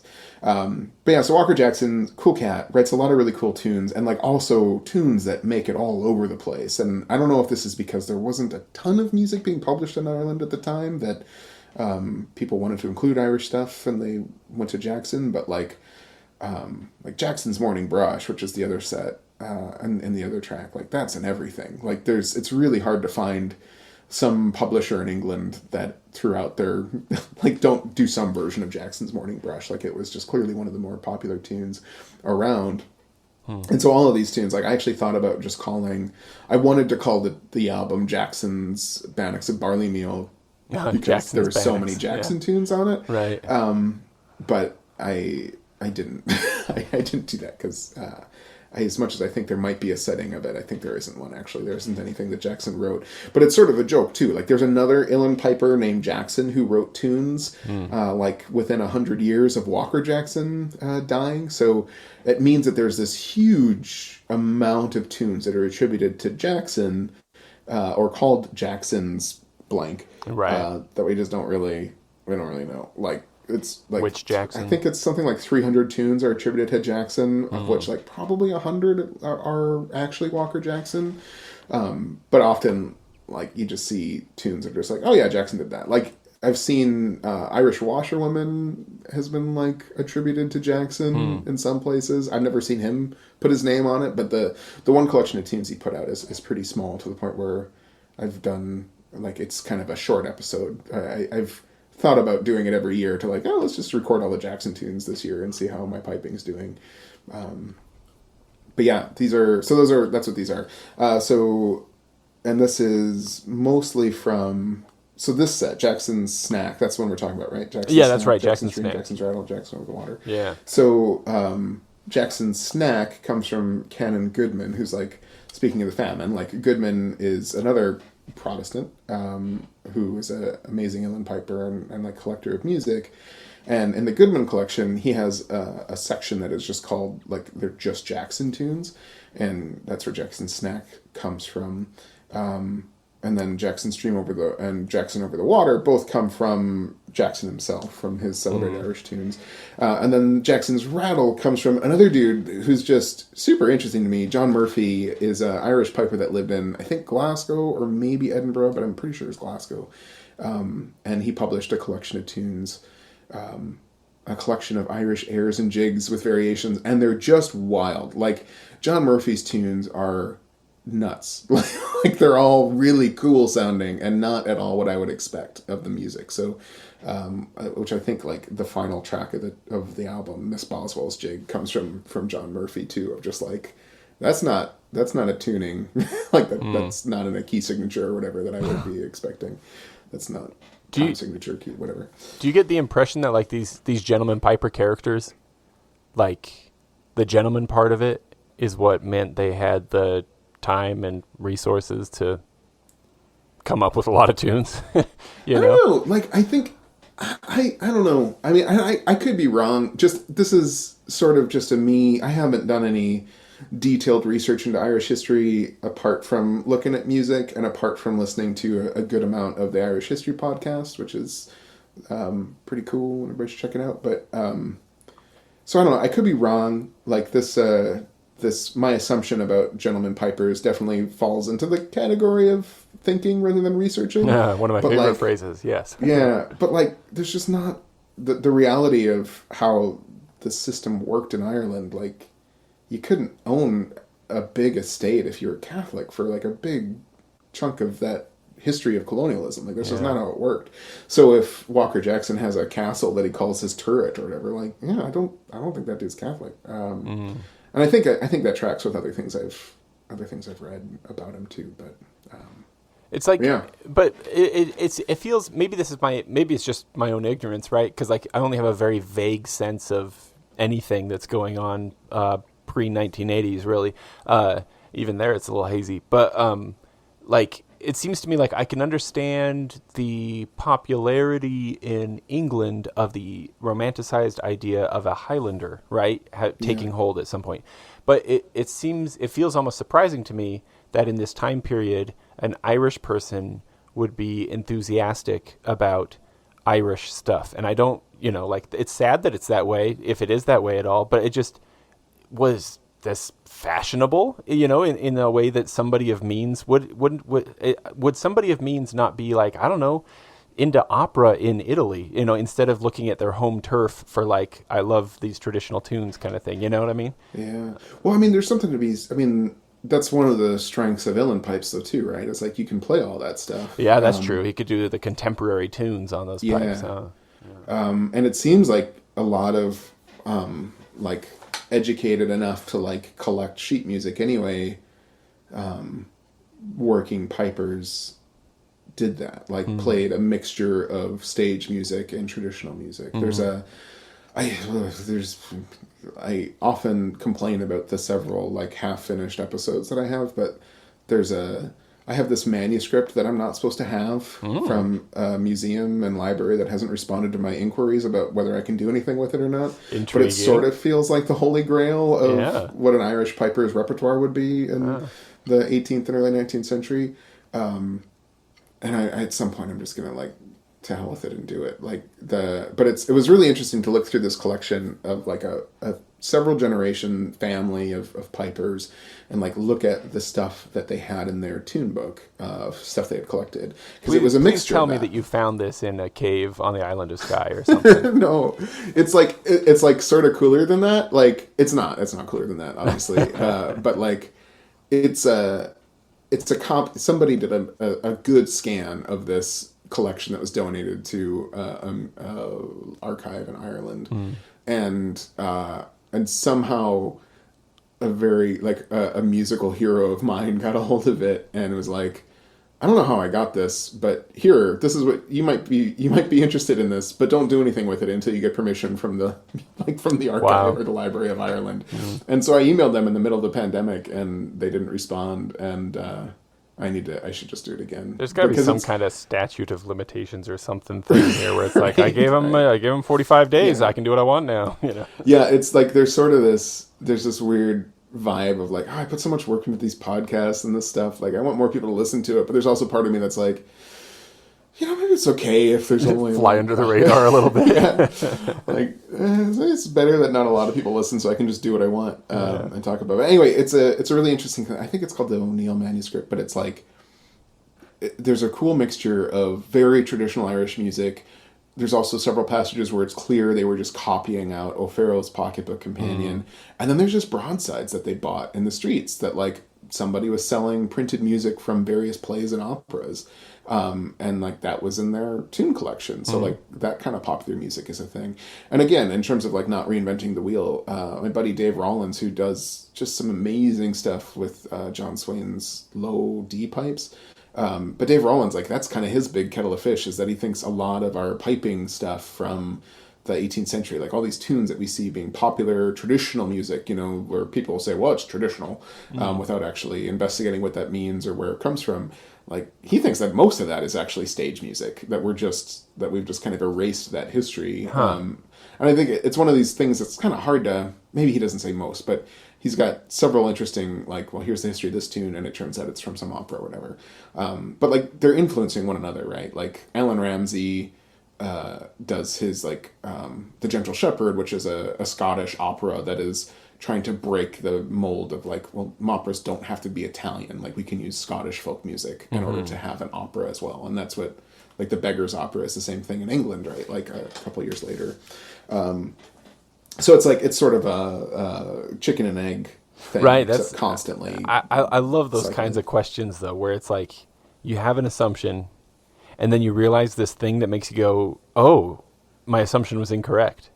And then you think, now I have the answer.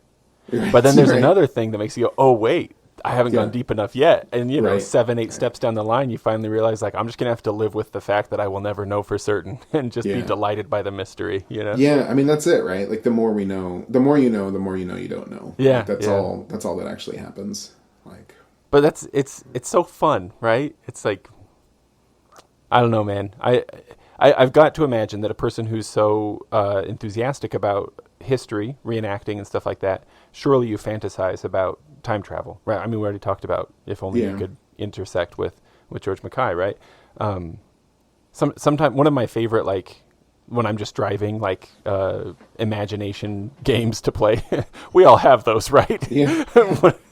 Am I just exposing how crazy I am? Everybody that has to drive. I was, if you have to drive, like, an hour or more regularly to get to whatever, like, right, yeah. It's not just me, right? I'm sorry, I'm cutting you off, but no. I just had the awkward, I got sucked into watching this weird how to behave in England video from World War II for American troops, and there's some part where they're talking about the size of Britain, and it just reminded me of conversations I've had with Scottish people pretty regularly about like just how far is a drive for things, you know, like that like, yeah, it's 900 miles from the north to south of Yeah. that island. Like, what? Yeah. I'm about to drive like 9 hours. Like, no, man. Like, I'm about to drive from North Dakota to North Carolina. Like, I can't even imagine distance being that short. Yeah. Anyway. It's like I am. I've done drives longer than that in like, you know, without sleeping, like in one sitting. You know what I mean? Like, right. come on. Yeah. But Anyway, so you were talking about driving. I just it's just a silly thing, but like I do enjoy imagining if I had a person from another time period, fictional or otherwise, how would I describe what the world is that we're driving through, you know? And just like the whole there are a lot of things about your work with your podcast and the music that to me feel in such a fun way like a time machine. In this way that like I can kind of do that in reverse in my own. So I don't know. This is maybe just me. This is things I imagine, right? But instead of imagining when I'm driving that I've got somebody from a different time period, I'm trying to explain my world to them, and I turn on music on the radio or something like that, right? I can almost close my eyes and be like, what if I was the one in the carriage, right, sitting across from this piper, and they were playing this tune for me? You know what I mean? It's as close as I can get to time travel in a lot of ways, and I think it's fun. It's also like, in terms of the knowing, the more you know you don't know thing. Like, I think my relationship with time travel fantasies is sort of that way too. Like, when I was a kid and really into reenacting, oh man, I just wanted to time travel. And kind of the best experienced or interpretation of like how accurate you should be in terms of, because you can get so detail oriented about how correct your kit is going to be, right? For, sure. For the reenactments, yeah. And the best excuse I had, like the best interpretation of it that I heard from a reenactor that I really respected, but wasn't going like insanely detailed, was like, I just want to be able, if I was time traveling, I'd want to be able to pass. Like, that's my goal. I wouldn't want to make the ancestors look at me like, what the hell is that? Like, that would be the goal. So I don't need to have like every thread, whatever, but I want to be able to blend in or whatever. So like there's that. So, but then the more history I understand, the more it's like from a fantasy of being able to time travel to like, oh, I don't think I'd like that for all. That's fun. Like there's the original like, oh, I'd probably die of a disease immediately, right, or I'd make all of them die of a disease or whatever. And then there's for a while I was like, I'd like to time travel, but I also like mangoes too much to not want to live in the globalized world that I live in right now. Right. I think I've mentioned too before that my wife was a history major, and she's a fun one to talk to about this conversation we have sometimes where it's like, if you could live in any time period other than this one, when and where would you choose, you know? And it's like, there's the adventurous, imaginative side that would pick adventurous things, but the older we get, the more practical we are, and it's like, there aren't very many other options that we'd actually want. And I wanted to ask you that. I have it in my notes further down, but Jeremy, I've heard before that you shouldn't meet your heroes. Yeah. You know? Do you feel like you have that thing, but with time periods, since you're a historian and you learn more about these romanticized times, that you maybe shouldn't meet your fantasy time period, because if you actually met it, maybe you would be less enchanted.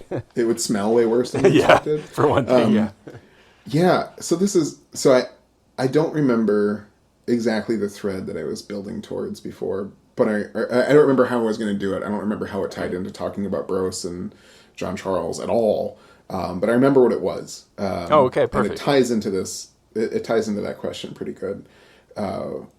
And it was, so like in terms of this question of like, are we all just people in the back seat? Like, is there no real artists or whatever?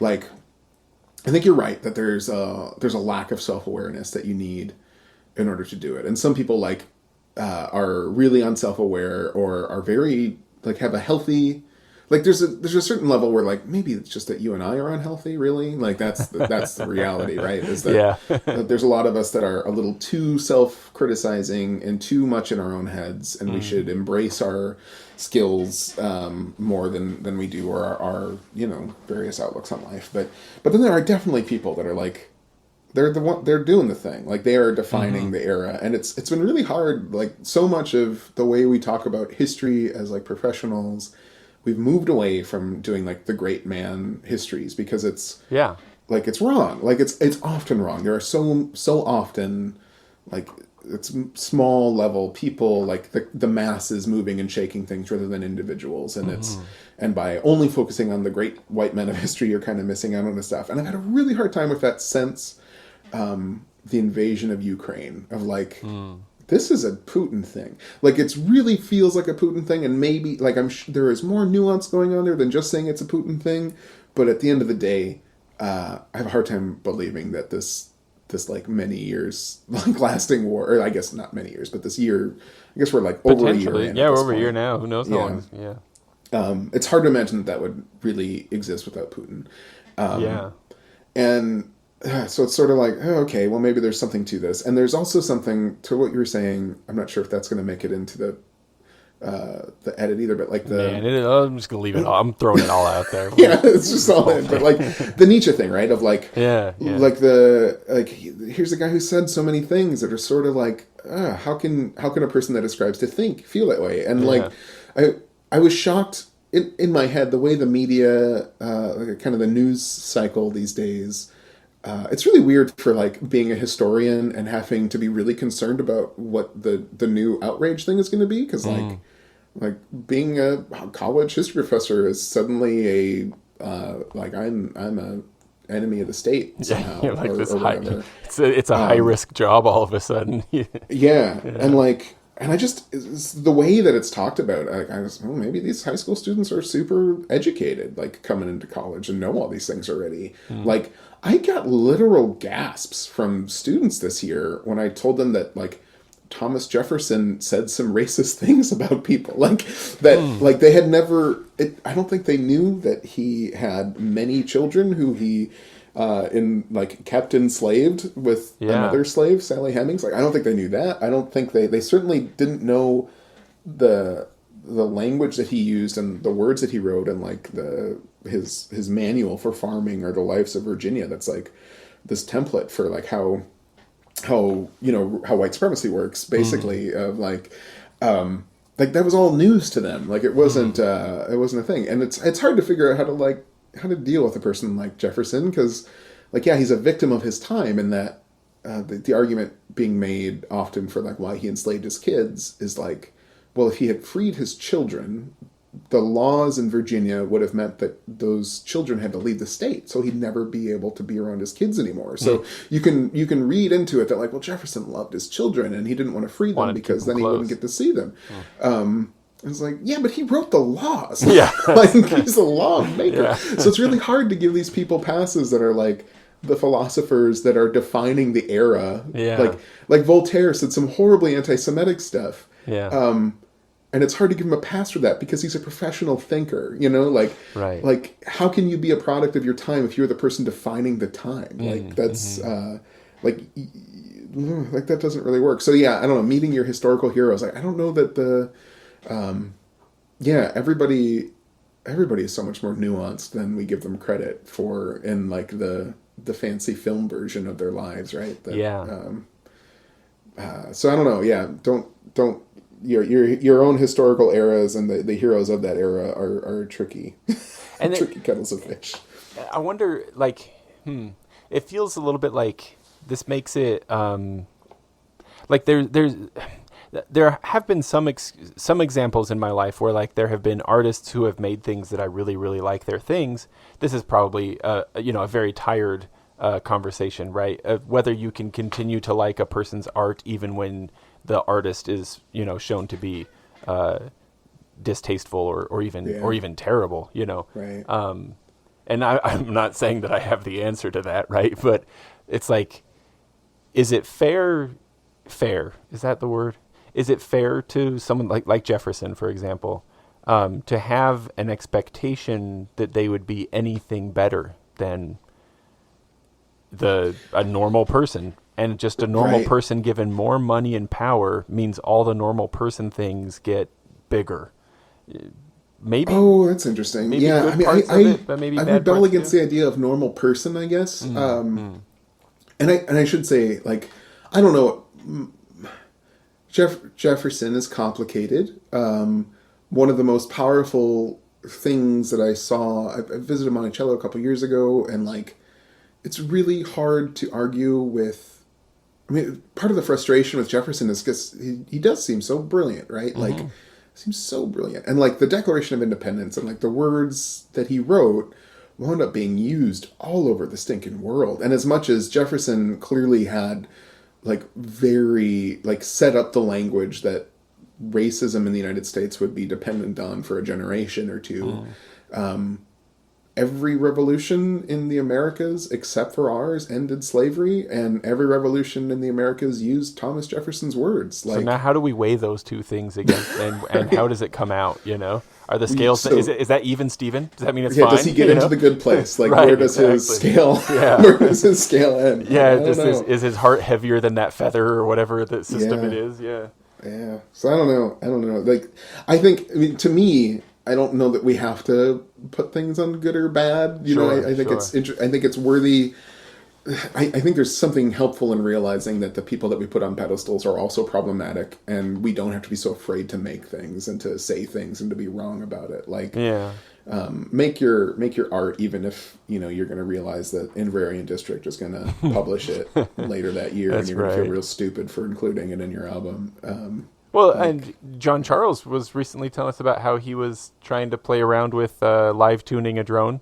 Yeah. And then Breacha did it like so well, on a recent album, and I don't think, based on our conversation, I don't think that made him go, well, then I'm never going to try it again because I can't do it perfectly. Right. It's like, still do it, Yeah. The weird limits to, I can't do a thing if it's been done before. Like, well, that's silly.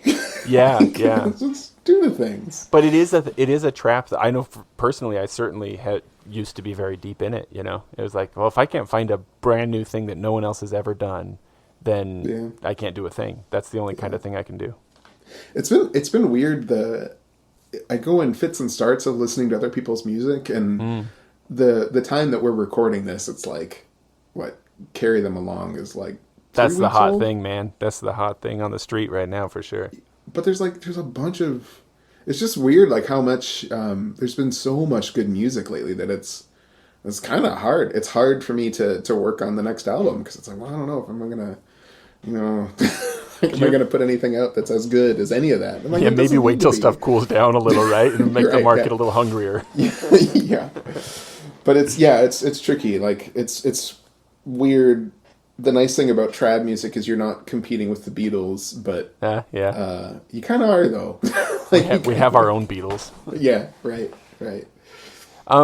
So how long can I keep you here, Jeremy? Are you only halfway through grading papers? I'm down to one class left, and it's like dude, I taught Chinese history this semester, and I was dreading it, and it was so much fun. Was it?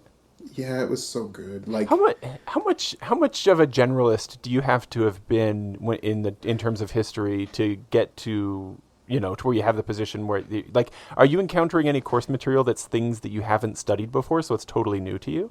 Yeah, all of it. Like all of it. No, I mean, it's not. So the classes sort of. I said yes.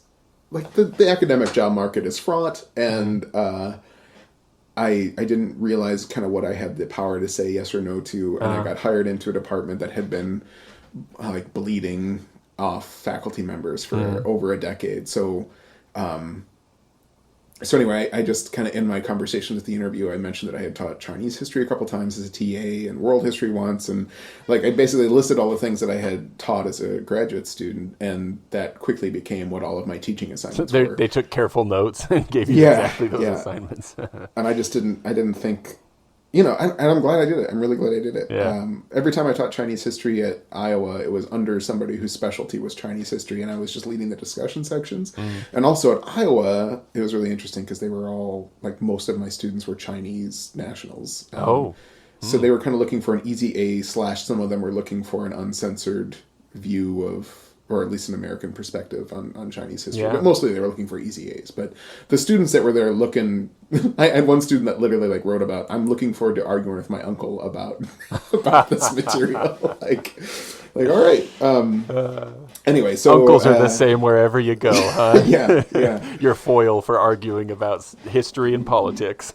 Yeah. But I was really nervous about teaching it here because I thought I would have a bunch of, students that were interested in Chinese history explicitly, like that's all they wanted to do. But it was all a bunch of very dedicated history majors that like kind of needed a 300 level course on anything, and that was one of the few that was offered. And we had a hoot. We just had a hoot. But anyway, so yeah, I feel like this first year that we're coming towards the close of, there was a lot of, I was reading a thing sometimes literally 5 minutes before teaching, coming up with a lecture about it, especially for like modern American history isn't my specialty, and I had to teach that class a couple times, and world history isn't my specialty, and I had to teach that twice, and then the Chinese history is not really my specialty. But like all those classes I had, taught once a week, but never 3 times a week, like once a week while somebody else is doing 2 times a week. Context is really easy. Providing that context was sort of hard.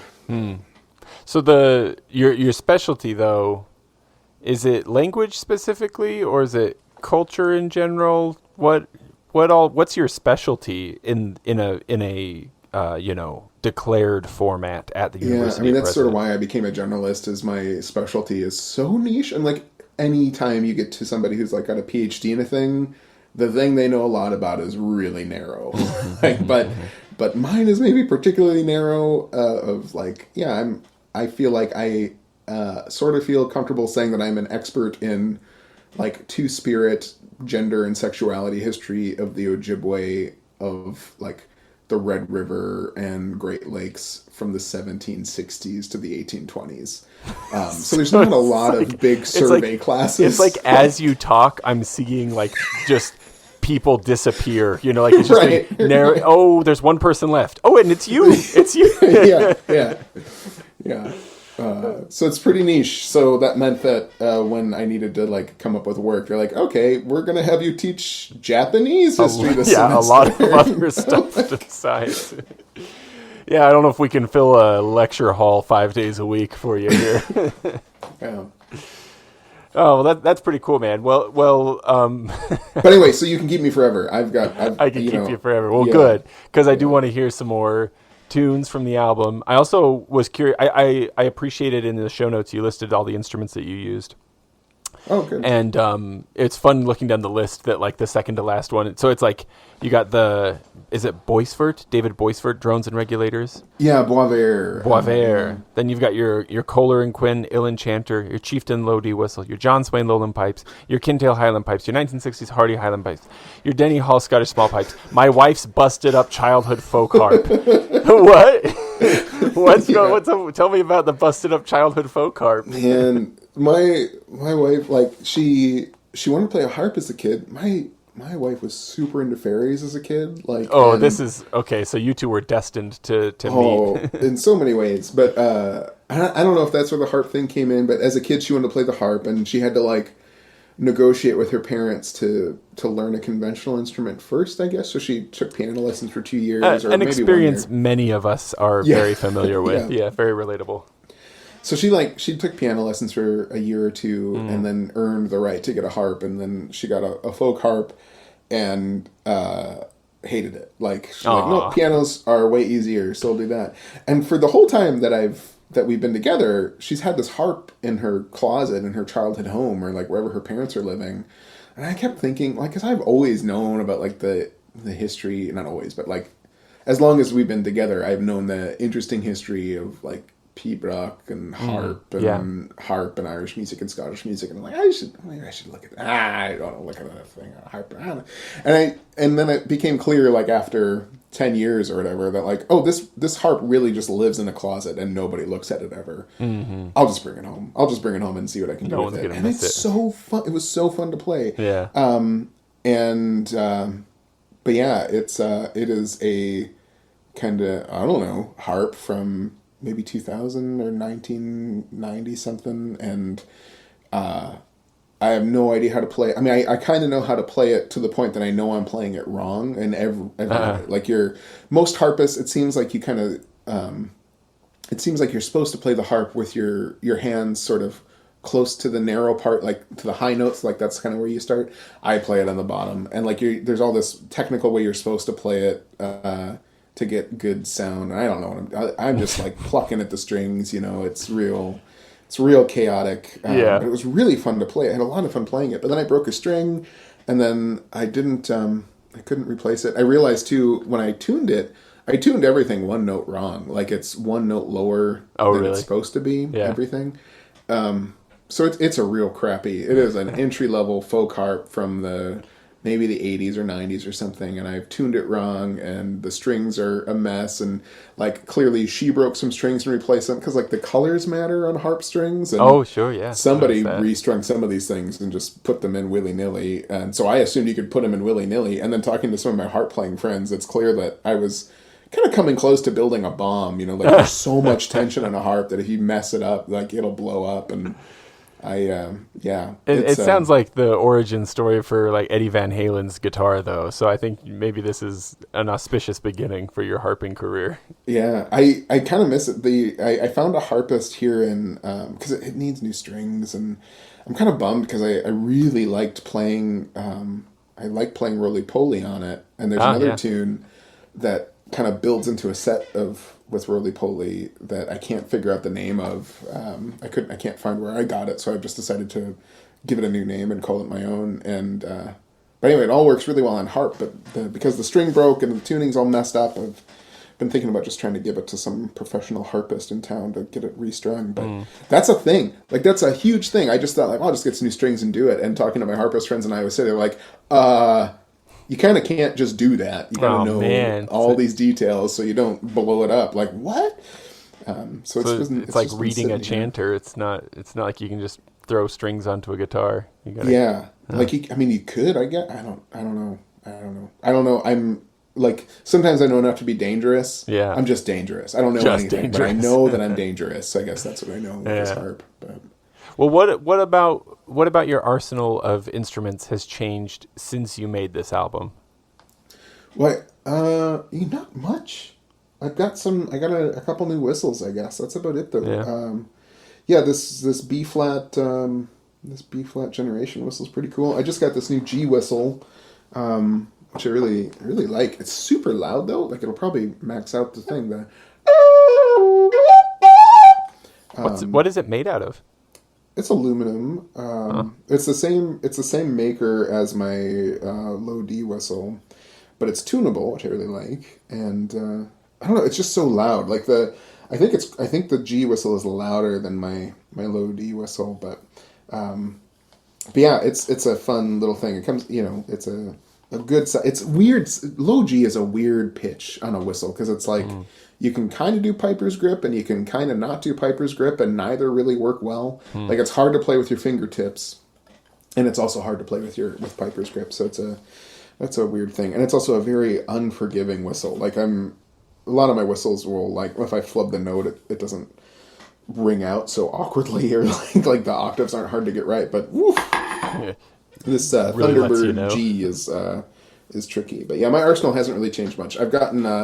I got a set of shuttle pipes, some more shuttle pipes of course, yeah. Since then. But I don't know. That's the other thing. I've got this like fantasy set of Felsberg pipes that are coming at some point in the not too distant future. So part of me is like holding off on the next album until I've got those. You want to sneak those in there on some tracks?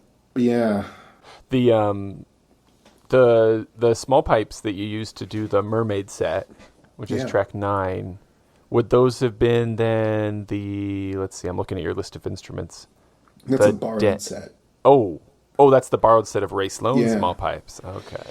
Yeah, again, just like so many times when I move from a place that I've lived in for years, I'll like realize that I should have been best friends with somebody for the whole time that I was there.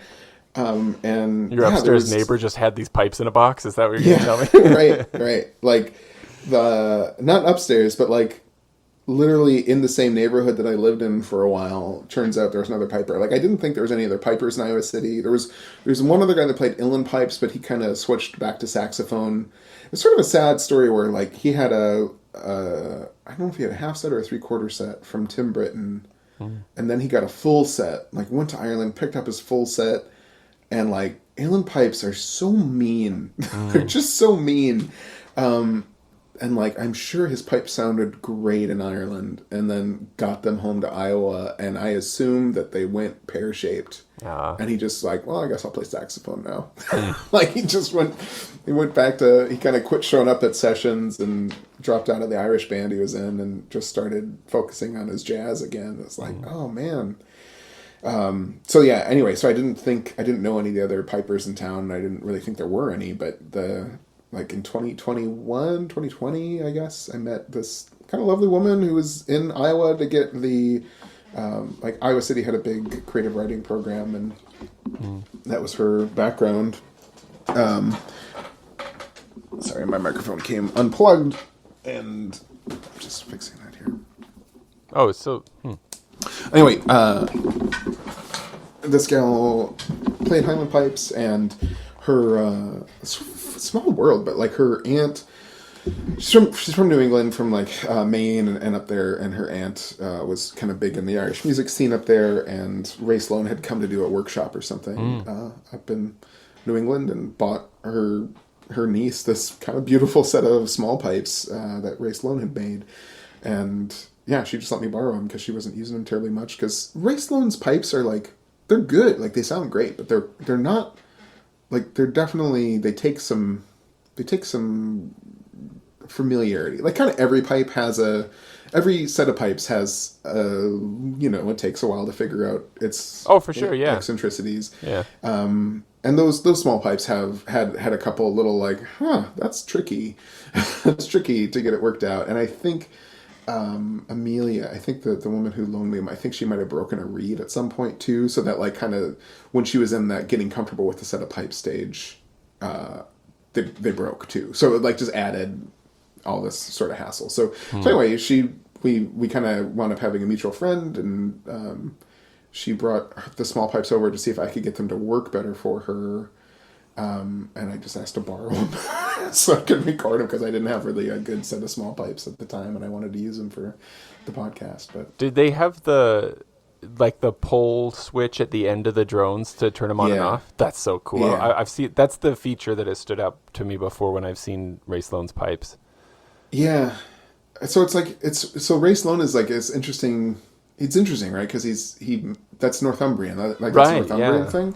And so he makes like Northumbrian pipes, and like there's, again, like to put us in time of when this is all, when our conversation is happening. But I always get sort of nervous when there's a pipe maker who I really like, who starts to do a different type of pipes. It feels like we lose a lot of really good Scottish like small pipe and border pipe makers to uilleann piping. Like they always just like Nate Banton is like, well, I guess I'm making uilleann pipes now, or like, well, I guess we're making uilleann pipes. I'm like, damn it. Yeah, and I would really like a set of theirs, but darn, they're you got to find a used set, huh?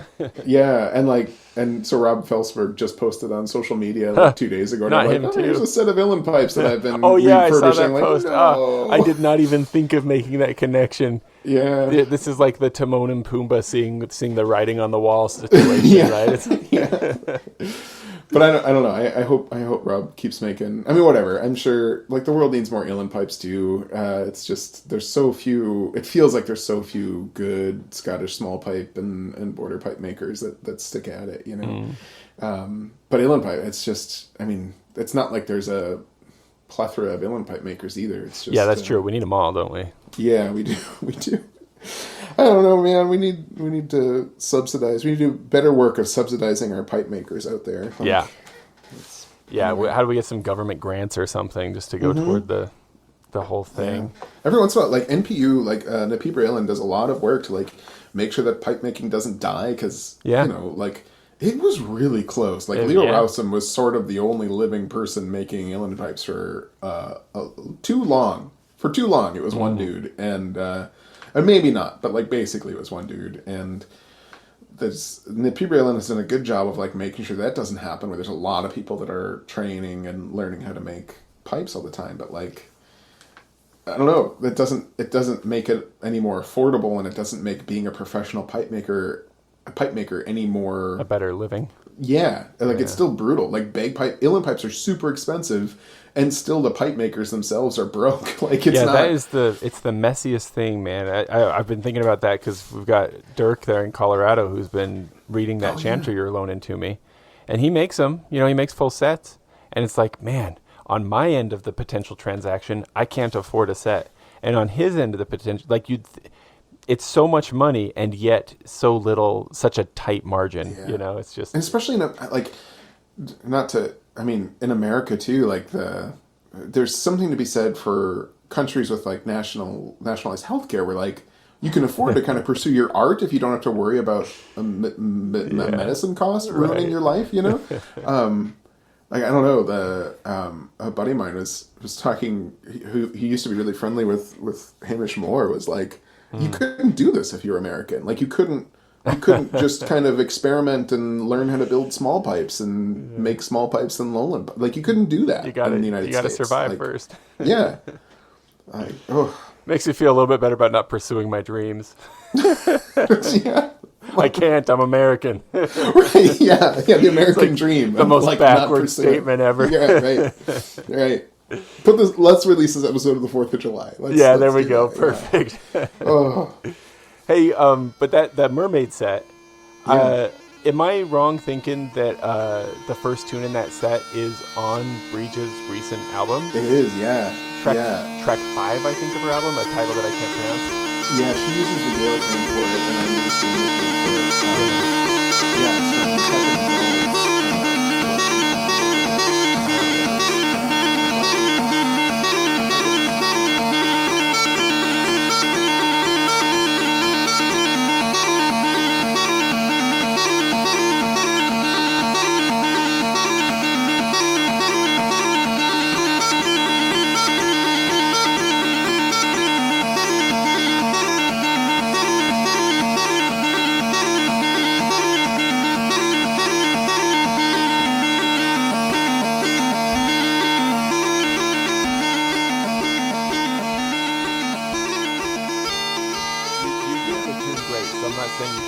from just by means of making a joke. Like, here's another situation. It was interesting because like Breach's that whole album, right, is about stories and like folklore and, you know, Gaelic song and stuff. And my approach to that tune is so different of like, because the Mermaid song's been around. Like it's not, Breach is not the only, like the first big name person to do it either.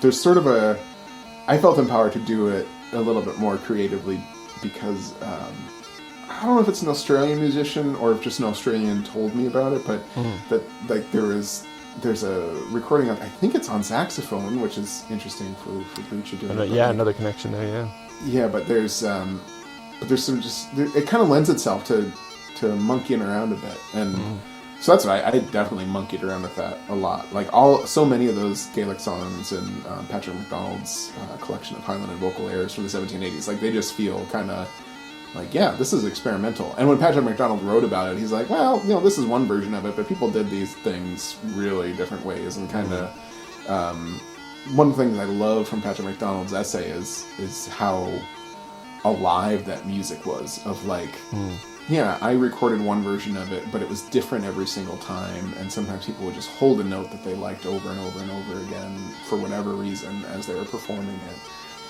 So that was sort of my approach to Mermaid Song. But yeah, it's Mermaid. This is another one. I don't know why I didn't list all the tunes. Well, I guess I do know it. It's Mermaid Song, Fisherman's Song for Attracting Seals, Spolgan, Joseph MacDonald's Jig, Lord Rees Jig, and the Goat Herd.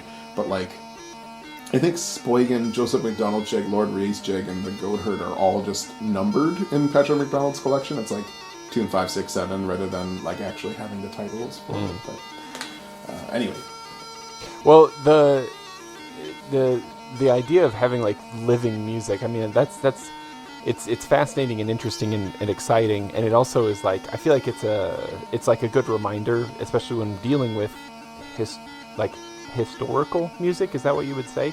Where like what we have is this one time it was captured on paper, you know, and it's like, it's really, really easy to assume, therefore, that's the one right way and the way it was always done. And it's handy to remember, like, oh, no, this is one person's capturing it at one time, you know, like, this is all in the air.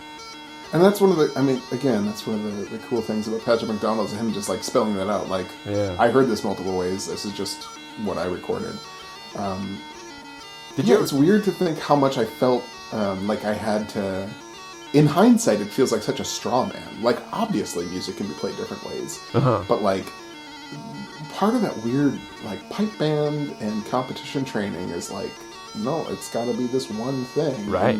I remember a non-piper kind of calling me a fool at some point because I made some weird comment that Simon Fraser University didn't play, or either Simon Fraser or 78th didn't play the Mason's Apron like it was written in Scots Guards or something. They didn't play it right. Right. And this friend of mine, Amanda, who was not a piper, but like was a kid of a piper and was like tuned into this music, was like, yeah, they can do what they want.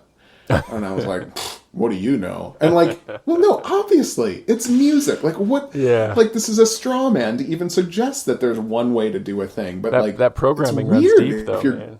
Yeah, like if your first instrument is highland piping in a pipe band, that's where my brain was. Yeah. And it took a long time to realize how absurd that was. Like, it's like the whole fourth season of the podcast is me still like fighting with this straw man, like realizing like, oh no, this isn't a thing. It's interesting though, like how much of that too is, well, I don't know, maybe this is a silly thing to say, but I wonder how much of it also is a feature or aspect or characteristic of a certain age for a person, you know? Like, oh yeah.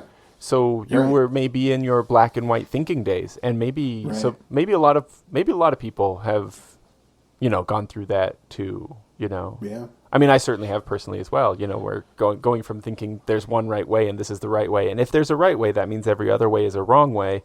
Right. Not just with music, with like everything in my whole life, you know, everything in the world. But it seems like it's not. I don't know. Like, maybe I'm wrong.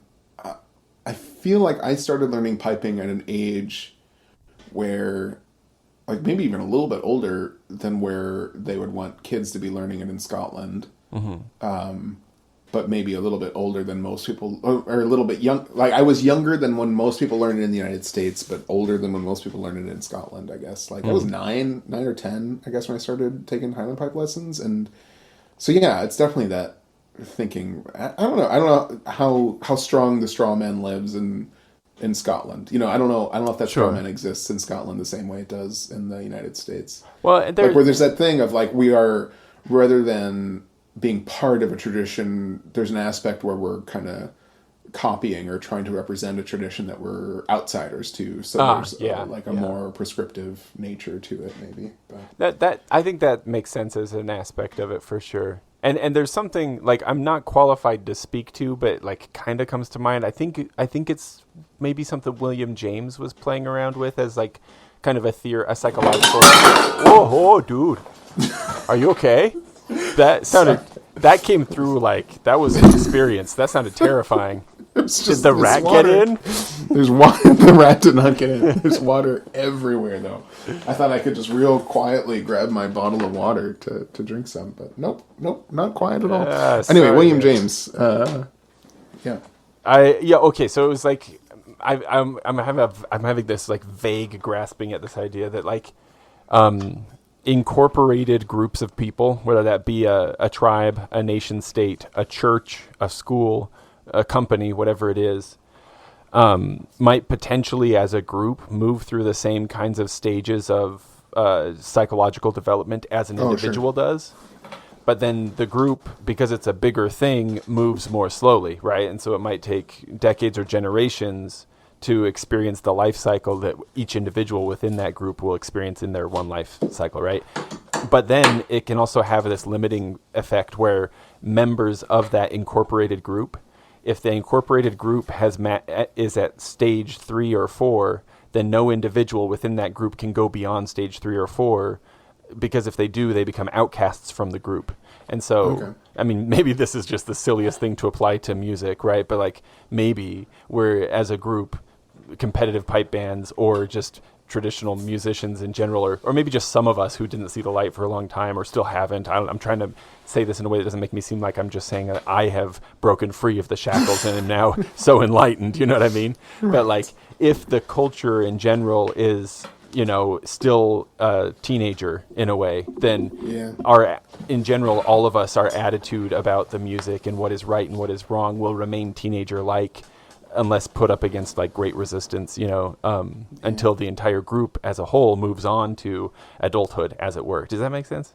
Yeah, no, I dig that. That's a lot of talking right there. Gene, I'm always here to complain about pipe bands, competition. I've been trying to be like more chill about because I've said some things maybe too strongly in the past, Like now you're the voice of Piper's Dojo. You got to be careful, right? Like, I can count on you to be like somebody I can point to be like, there's somebody out here who's saying it more harsh than I am, But yeah, it's interesting to think about anyway. And I think maybe some of the context, I think maybe too hard about this sometimes because of the context of some other aspects of my personal life. Maybe cross and you over. Also, you learned. Did you start learning in high school, or did you learn? I was 14 when I first started learning, so. But it was part of your high school experience. Of yes, it was. Students. That's right. Yeah, like I had a class during the day. Yeah, too. Yeah. Man, I mean, I wonder about feeling like a thing is like that it can't be heterodox or whatever. Like you got to do the thing. I wonder if anybody else in my pipe band that were the norm, which was like 30 and 40 somethings when they were learning, like did they feel the same way about it, or was this just like you said because I was in black and white learning stages? But yeah, well, let's hit another tune. I could not skip over The Night We Had the Goats. That was one of my favorite things ever, was hearing you sing that tune. So, we've kind of talked about singing before, but I'm just, I'm into this idea, like, to what degree, like, before when we talked about, like, does knowing the lyrics ever ruin the song, right? Right. But I'm also curious about, like, how do the consonants and the vowels in the original language of a tune, if the tune was made to go, with specific words, how do those inform the notes? How do those inform the melody line? Yeah, I have no idea. I'm glad to have this opportunity to talk about it, though, because of listening to you and Andrew talk about it on an episode that might come out before this one. Because I think Andrew's point about the words, right? Andrew O'Sullivan? Yeah, that's right. It was. Like the point that he makes about the Night We Had the Goats and like the weirdness of some of these Gaelic songs being like, well, it's just the words that sound like the instrument is sort of what's going on. And so, but like, there's the greater thing that you and I talked about last time about how funny it is that as outsiders to this, Gaelic always has this mythical quality to us. Yes, and then right. when you dig a little bit deeper and realize like what they're singing, it's not actually something terribly sacred. I think sort of a cat trying to decide if it was going to leave the kitchen was the topic at hand at the time. And so The Night We Had the Goats, The Night We Had the Goats is enough of a jaunty song that I don't know that if I had heard it in Gaelic, if I would have thought like, ooh, something serious is happening. Right. But it's interesting. So Andrew pointed out that they're rhythmically trying to copy the bagpipes, and Barry's take on those songs was that they're also language learning tools where it's rhythmically trying to use language to copy the sound and the mechanics of a fiddle or a bagpipe. But then it's also the linguistic challenge. It's puns, I think there's a level of it that it's a pun. Can you sing a thing that sounds like the notes of the musical instrument we wish we were listening to and also have it make linguistic sense, where it's not just fa la la la la la la la la, but then I found a pile of $5 hold or something, where it still works as a sentence, even though it might be kind of goofy.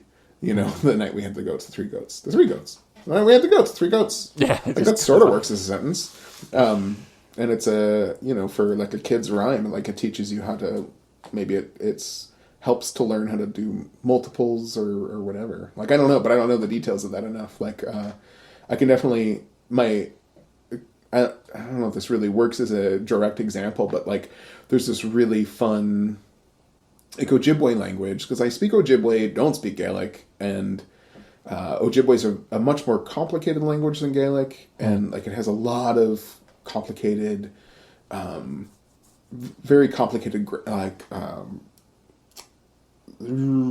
things at the beginning and ends of words. Holy buckets!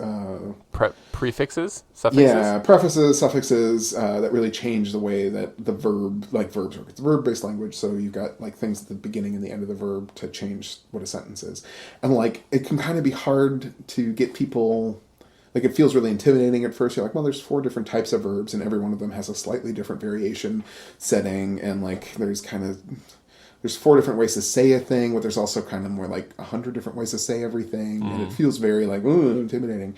But there's been this really successful game here where I'm at on the Red River Valley up in Winnipeg that a gal created, and it's a card game where you basically like you have the root verb, and then people play various conjugations to kind of have the funniest sentence. So it's sort of like a weird version of like Apples to Apples or whatever, or not Apples to Apples, Cards Against Humanity or something. Like sure. Playing games, except you're playing suffixes, and it's known as the Boogit game or the Boogity game because like the Boogity is this is a silly game, but Boogit. What would you think? What would you guess that Boogit meant? Boogit. Boogit. It's an onomatopoeia kind of, I think. Boogit. Oh, it's an onomatopoeia, huh? I immediately tied it to either boogers or the boogeyman. Okay. Yeah. So boogity is a fart. Like boogity gotcha. is he that or makes she is sense. farting. Yeah, gotcha. Yeah. I mean, it's if you say it out loud a bunch and kind of puff your cheeks up, it feels like that a little bit. But anyway, so this boogity card game where like you're playing conjugations to say who farted. Like it was just a way. It was like it's a funny way to like gamify this thing that people were all of a sudden very invested in the conjugations, and it seems to be like a pretty successful method for teaching kids a kind of complex linguistic system. Because often in the United States and Canada to a lesser extent, but certainly in the United States, like language learning for Ojibwe, like Ojibwe language stuff, even though it's a verb-based language where like learning verb is important because everybody's default language is English, which is very noun focused. Yeah. You wind up just learning a bunch of Ojibwe nouns, which make you, like, it's fine. You can pepper in. That makes it easier to use with English. You can say, oh yeah, I was over there and I saw this Wawashkasi over there, rather than saying I saw a deer. You can use the Ojibwe word for deer and it feels very big and cool, like you're doing a thing. But that's not at all how the language works, so it's not helpful for like actually making speakers. Right. So the way that people get invested in verb learning is a silly game about farts. And like maybe there's something going on like with that too, with like these Gaelic songs, some of the goofier ones. Like, is this just a language learning tool for like passing on complicated conjugations or plural? And this is the thing, I don't know, other than Barry suggested that there's an aspect of that going on to these songs, and I'd like to hear what John Charles or Andrew O'Sullivan had to say, if that tracks with some of these tunes at all. That makes sense. There's a way more, like, way less useful, more trivial kind of thing that came to my mind when talking with Andrew about it. And actually, now I can't remember if I mentioned it to him while talking to him or if it just happened in my brain. But when I was a kid, my mom used to sing this song. I don't know if other moms sang this song to their kids too, but it was this one that's the Mares Eat Oats and Does Eat Oats and Little Lambs Eat Ivy. A kid'll eat ivy too, wouldn't you? Does that sound familiar to you? Not at all, no. It's the joke of it is like, it sounds like a made up language, right? Mares eat oats and does eat oats and little lambs eat ivy, right? Yeah. But you slow it down and break it up. It's mares eat oats and does eat oats and little lambs eat ivy. A kid will eat ivy too, wouldn't you? Right? But you just slur it together and it sounds like something. And that's, I don't know what that is other than just a fun game. You know, like you're just playing with the words. Yeah, tongue twister kind of more. It's more than that though. Yeah, I get what you're saying. That's cool. Yeah, so I mean, you know, and also that comes to mind because of the goats. The goats. How many goats? 3 goats. You know, we had the goats. We had 3 goats. I think. Yeah. So I don't know. Well, so the conclusion is there's probably a lot of different reasons for songs to come together the way they do. Yeah. Who knows? I'm like, I don't know. Again, I've been dabbling. I've been thinking about like part of the reason I didn't sing it in Gaelic is I don't speak Gaelic, and I think there's I shouldn't pretend to, I guess, like, or shouldn't try to, shouldn't fake it, you know, like it takes a lot of work to learn a language, and it's it's a weird thing to be like, I'll just sing in this language that I've spent all of 20 minutes on YouTube learning. I know that there's like a lot of singers that do that, right? Like that's part of being a professional singer is like, yeah, I speak Italian fluently, phonetically for this song, but I don't actually speak Italian, right? Yeah. But it feels different in folk music to me. I don't know. Maybe it doesn't, but it like there's nothing irreverent about ABBA doing this for English, right? But there does seem like there's, especially if it's like a song that has to do with like a heritage of some kind, there's something there that feels like it deserves more respect or something somehow. Maybe, I don't know. It just didn't feel like a thing I should do, and it didn't feel like a thing I could do well. So so it was like it was going to take more work than whatever. And for me, like these albums and the podcast and all this stuff is so like self-fulfilling or my own thing, and it was just really shocking to me. Like that was a really interesting development when I looked at Eliza Ross's manuscript and. I don't know if it's the School of Scottish. I'm not sure if it's the School of Scottish Studies or who has Eliza Ross's collection up. But there's like a great, it is. It's the School of Scottish Studies. They have a great like manuscript version of it where like they have the translation of things, and that was maybe my first exposure. I'm like, wait, that's what that is. Like, it was just such a like, oh, I need to disavow myself of these weird. Sort of, it comes back to this heroes thing, right? Of like, this is not some ancient, like everything is not some sacred druidic legend, Right. Sometimes it's just some goats. It's just some goats.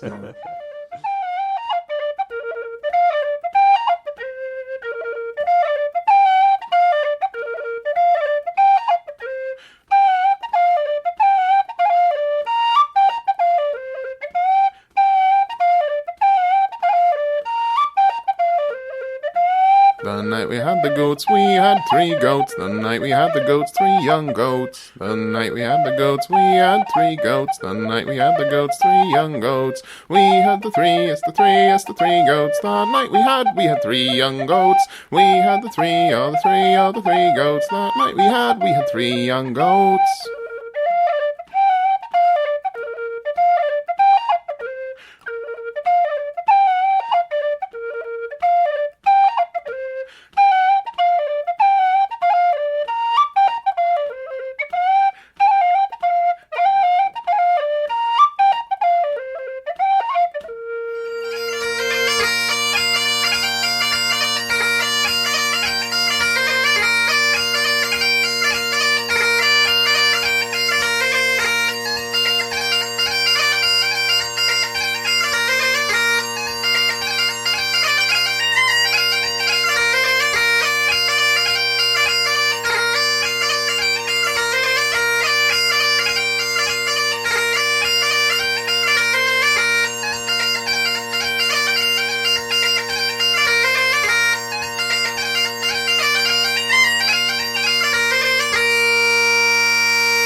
When you play the jaw harp, Jeremy, do you strike back toward your face or do you strike forward away from your face?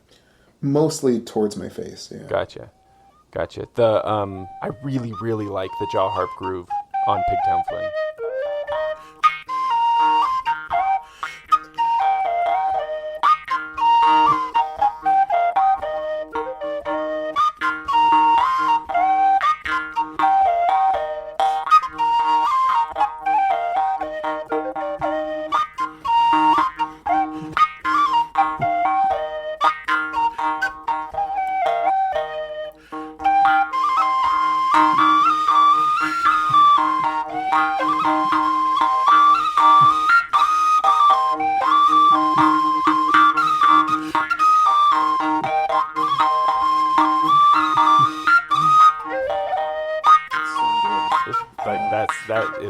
That's just what it's supposed to be. That was so groovy. It's weird. Like I don't know that I've ever jaw harped as good as that either. Like that was I think that's the first time I put it on the podcast, and it was like, no, that's it. I'm done. I should retire from jaw harp now. Right? Yeah. No need for a second take. Yeah. Is there a story behind Pigtown? Where the heck that is, and why they're having a fling, or is that just a fun title? I don't know. Yeah. That's another one I wouldn't have found if it wasn't for Traditional Tune Archive. There's so many different settings for Campbells Are Coming or Miss MacLeod of Rothsay, and yeah, Pigtown Fling was one of many of the kind of American old time settings for that tune, and something about that particular melody just was too fun to not include, I guess. Like, at a certain point, it just becomes like, sometimes I'm desperate for material and I'll just record everything, even if there's like one note difference, in order to like, well, I guess this will be just an episode. And sometimes I have more patience to like, well, is that really worth listening to or not? And Pigtown Fling, anyway, of all the American, like Americana settings of Miss McLeod of Rosse, that was definitely the most interesting one to me at the time. Yeah, I liked everything about it, especially the jaw harp groove, though. Yeah. It was very groovy. You know, you mentioned the Campbells are coming. You want to know an embarrassing story? I got hired once to go and play for a family reunion of Campbells. Yeah. And so they're like, will you play The Campbells Are Coming? You know, I was like, oh, yeah, sure. In fact, but here's the thing. Here's what's embarrassing. It was like up a canyon here nearby, which that's a phrase I've been realizing recently because of where I live. Up the canyon is a thing that we say like every day, constantly, because I'm just surrounded by canyons. Right. So, of course, that's where social events happen, is up canyons. So it was up one of these canyons, and I get up there. The whole crowd is there. They're all really excited. Very lovely family, having a lot of fun. And so I come out in my kilt and everything, step out in the grass, and like, hey, how's everybody doing? All cheering, you know. And like, how are the Hamiltons tonight? And there's like a few people like, woo, you know. I was like, you're not the Hamiltons, you're the Campbells. And I'm going to play the Campbells Are Coming. And I just strike in, play, get out of there as quick as I could. I was so embarrassed. Yeah. You did like the thing where you showed up and were like, hello, Cincinnati. Exactly. You're in Memphis. Yep, yeah. Totally, man. Just the silliest thing. How do you, speaking of all the good music that's been coming out, right? Yeah. And the good music that already existed. How do you prefer to listen to music? Like, as in what medium? Like, headphones? Which kind? Speakers? In the car? You know, like, if you got something you really want to enjoy, how do you enjoy it? Yeah. Headphones. And like, I don't know, over the course of, as I've gotten older, I guess, and paid more attention to the news and know more things and are more, like, the more inclined I am to be kind of perturbed and annoyed at the state of the world or whatever. I think a lot of us have had a hard time just sitting in silence. Yeah, I wonder about that sometimes, how readily I go for my headphones, because I have lots of different sets of headphones in my office, in my kitchen, in my bedroom, so I can never be in silence. And I wonder if I need to work on that. Right. Like I noticed it. I had a hard time. I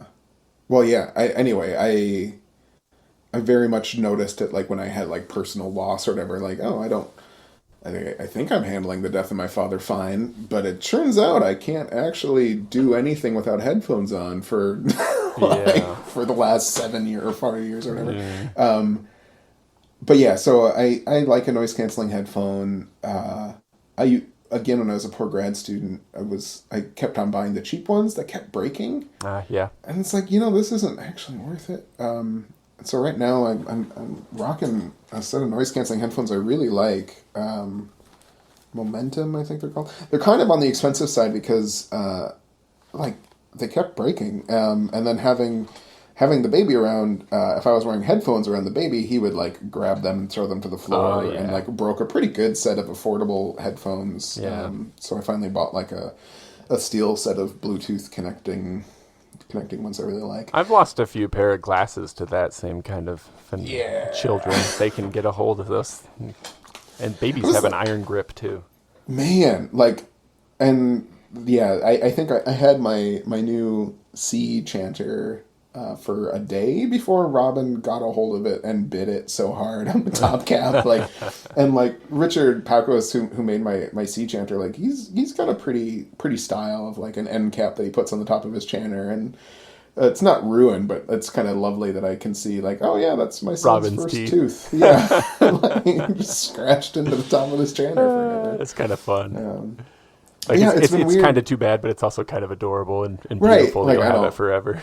Yeah, like I clearly have bagpipe acquisition syndrome. Yeah. There's some people I don't know how you feel about people like, well, you've been this person too, I think, who like a lot of bagpipes come and go from your life. You're not, Yes. you're not a dam. Like you don't keep them all. You're a borrower of bagpipes. Right. I consider the money that I spent on my bagpipes 10 years ago still in play at present in the current pipes I have, and it just continues moving. Yeah. Yeah, whereas I'm like, well, I wouldn't have been able to buy a full set of uilleann pipes if it wasn't for inheritance from my grandma, so I can never get rid of this full set of uilleann pipes or this McCallum set of highland pipes. Like, these must be mine forever because of whatever reason. Yeah. But. Well, and I do have, like, my highland pipes I've had forever, you know. My parents bought them for me. I'll probably always have them, but yeah, for sure. Different philosophies for where's your bagpipe money and how does it function? But the reason go ahead. Go ahead. Well, I was just gonna say, like, I don't feel educated enough to actually have a conversation about kit, but I was recently listening to something, especially now that there's a baby around. I spend a lot more time listening to headphones than putting things on, you know, speakers like in the car or whatever, and I'm really nervous a little bit about like how much the technology of headphones have gotten to the point where, like, I think my headphones and the various app players that I use on my phone, like, auto-adjust to be at a consistent level, which makes kind of getting the levels figured out for podcasting kind of a nightmare of, like, well, it sounds good on my headphones, but it might sound like crap anywhere else. Like, yeah. Your headphones might be too good. Yeah. The reason I ask about them, headphones are a thing that I don't think I could ever possibly feel like a price is unjustified. Like I really love good headphones, and I could never feel like I had too many. I don't feel like I have too many sets now. You know, it's something I always dream of, even though I have decent ones already. But I really like Lament of a Druid, and it's one that I like listening to in a quality setting, as if you know what I mean. You know, like some good headphones, turn it up to a good volume, that kind of thing. And that's why I was curious how you listen to stuff. But also, Lament of a Druid, what a beautiful song. Kind of spooky too, dark, you know.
It's a tune that I play wrong. Like, that's not at all how it's written. That's interesting. You are my entire context for this tune. I don't know any other sort of setting of it. So it's one of these weird things where so Charlotte Milligan Fox, who collected that tune, collected it in 1900, and there's this weird thing where, like, the story of where she got it from is sort of like confusing, where, like, she got it from an old piper in 1900 who said he got it from a piper who played at this famous harp convention in Belfast. It's sort of like how a lot of times when Seamus Ennis is telling stories about pipers, there'll be some fairy connection that doesn't necessarily mean anything. It's my favorite. Like, it doesn't matter that there's a fairy involved, but, like, well, as a preamble, let me just tell you that this piper has a relationship with the fairies, and now let me tell you the rest of the story. Yeah. That has nothing to do with the fact that there was a fairy involved. And so that's sort of the vibe I get from Charlotte Milligan Fox, who collected this tune in 1900 and heard it from an old guy who said, I heard it from an old guy, and he got it from a guy that was at the 1792 Belfast Harp Convention. Like, so what? Like, what does it matter? But Charlotte Milligan Fox she wasn't a piper, so, like, the way she wrote the tune was sort of confusing. Like, it didn't make a lot of sense to me at first, and so I was playing around with it, how to do it, and but yeah, it's probably supposed to actually sound like this. Like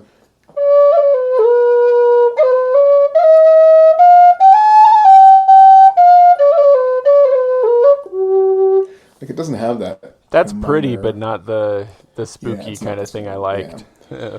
And the thing that I like, the only thing that's redeemable about that version of it, it's not redeemable. It's fine. It's beautiful. Either way is beautiful. But it sounds a lot like.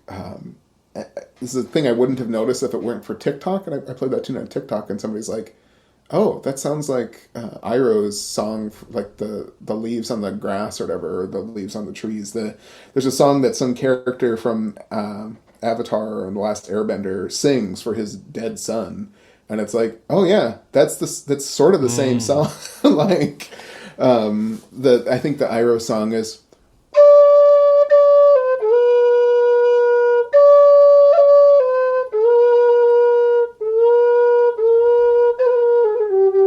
It's like, it's not the same, but it's sort of like, oh, I can see how you might. Yeah, I can see a similarity there, for sure.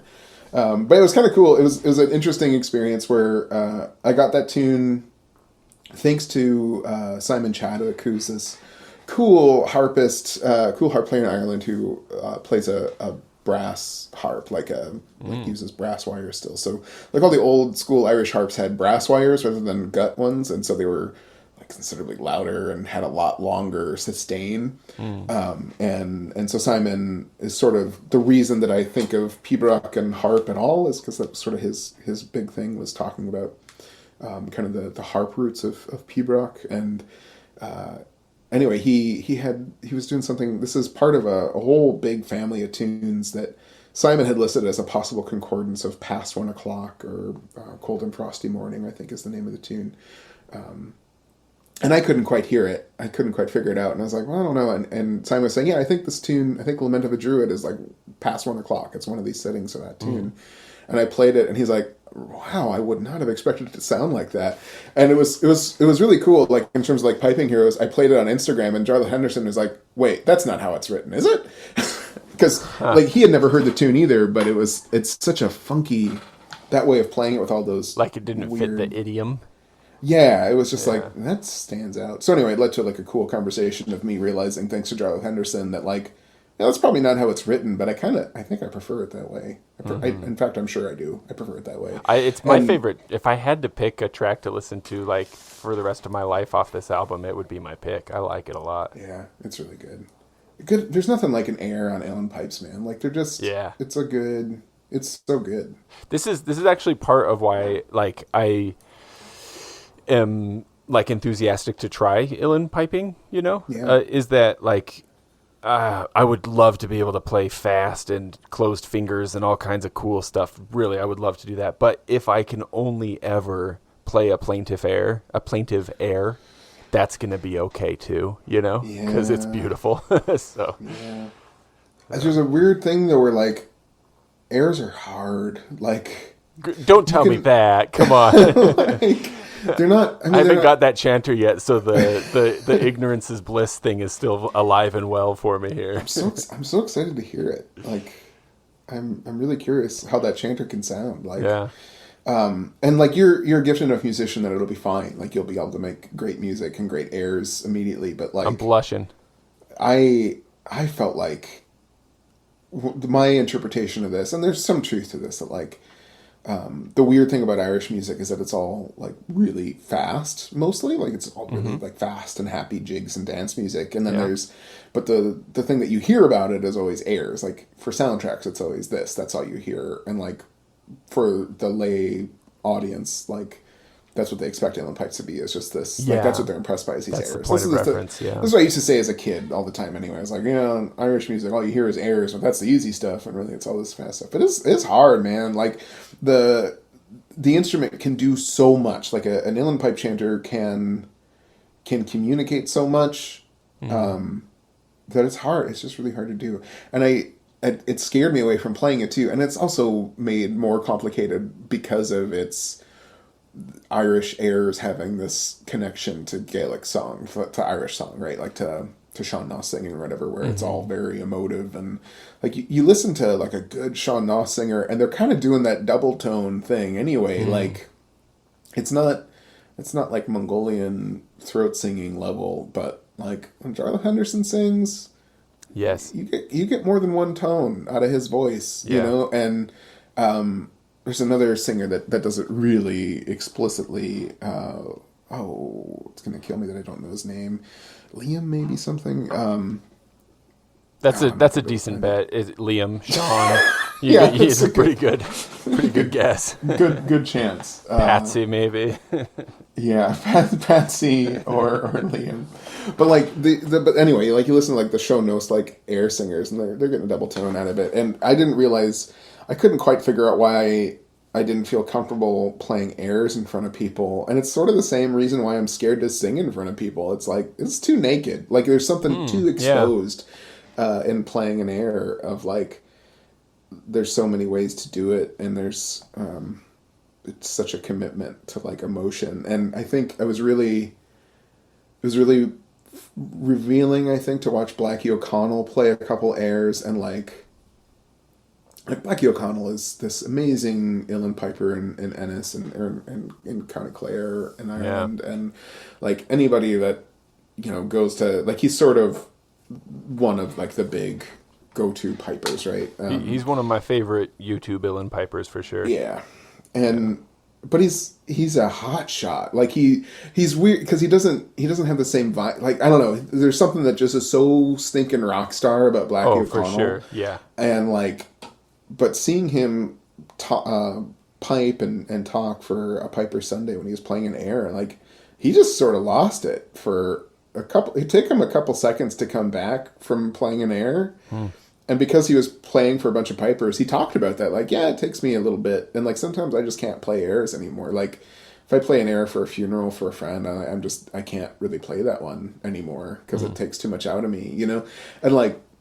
I know that from Highland piping too, I guess. I mean, I don't do nearly the funerals that... I mean, I don't play for funerals, really. I've played for fewer than 10 in my entire life. But, like, I know that vibe of, like, when you're playing for a loved one in particular, it feels weird to then revisit those same tunes. But yes, for sure. But, yeah, anyway, it's just... Yeah, airs on uilleann pipes are way harder than they should be, I guess, because it's just so easy. It's an instrument that has so much stinking emotion that it's hard to do without investing something into it, I guess. Well, then, in that case, something completely different. How about petticoat loose the belt? Yeah, right? We'll just flip it to another whole other vibe here.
naughty title? I think so.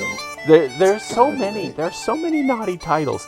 I loved that recent episode you did with the what was the reference? The ladies single syllable? What was it? Monosyllable. Oh yeah, the monosyllable. Yeah.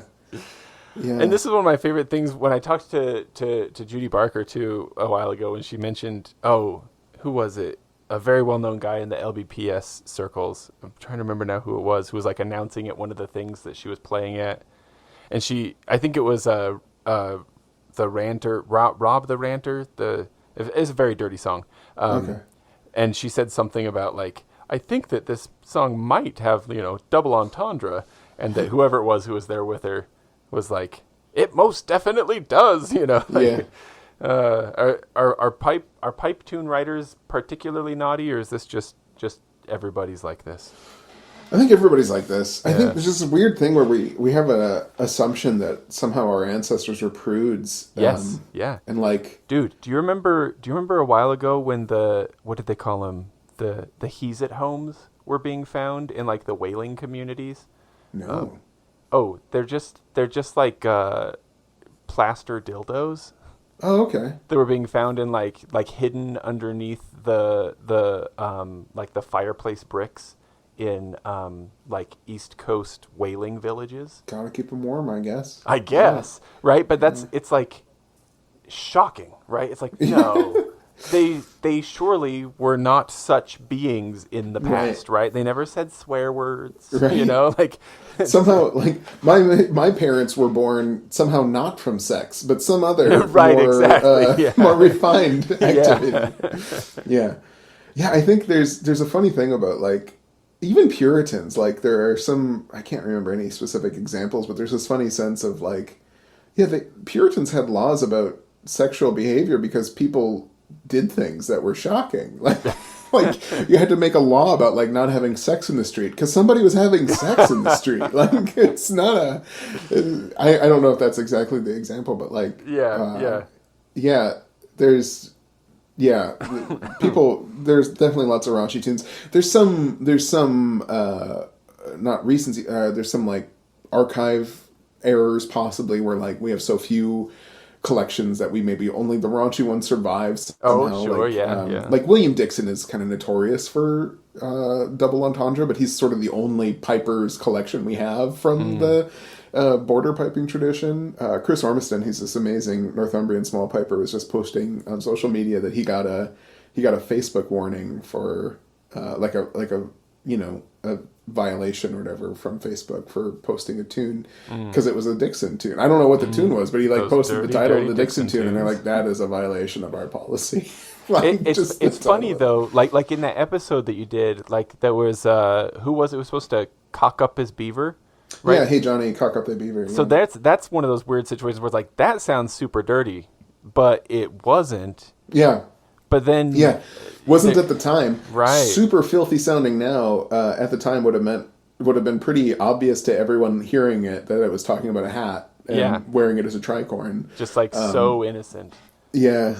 But again, not to suggest that they didn't have all kinds of crass language, obviously. Right, that's the thing, is that like there's a lot of that kind of slang that might exist in tune titles today that we would see as being perfectly innocent because they don't carry that meaning. Yeah. And that I was surprised. I'm surprised that so many of them are like that. But anyway, go ahead. I was glad that you touched on the Bonnie Black Hair. The Tinkers did that on one of their recent albums. Yeah, I can't remember if it was Big Bottle of Bad Ideas or the one right before or after that. It was one of their most recent two albums. One of those.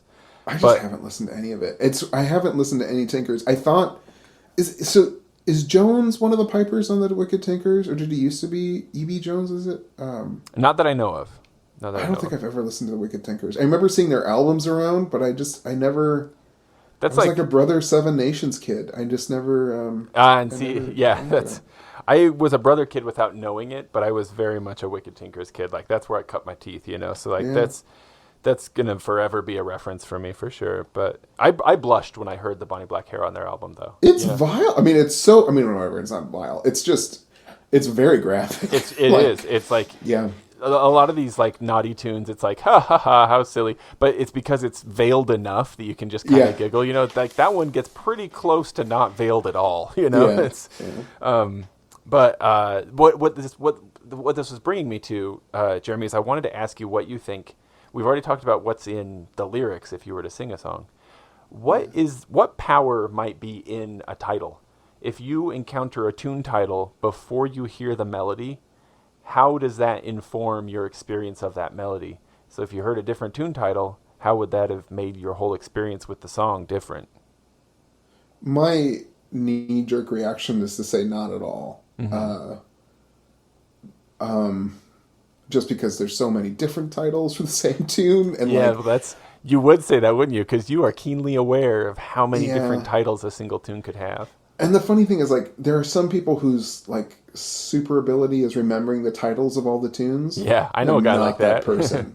Like, I can't remember I can't remember anything. Like, every tune that I play, I know, I don't know. Like, I don't know what my repertoire is. Like, I don't know what I could, I think I could sit down and play for, I know I could sit down and play for, like, a couple hours without repeating a tune. But I would maybe know the name of 5 of those, you know, like more than that. But like, I have no idea. I do not keep titles in my head at all. So I'm like that too. I mean, even like common march tunes, like I have a hard time remembering which one is Barren Rocks and which one is the, you know, Green Hills of Tyrol. I have to have somebody sing the first few bars for me every time. Right. Yeah.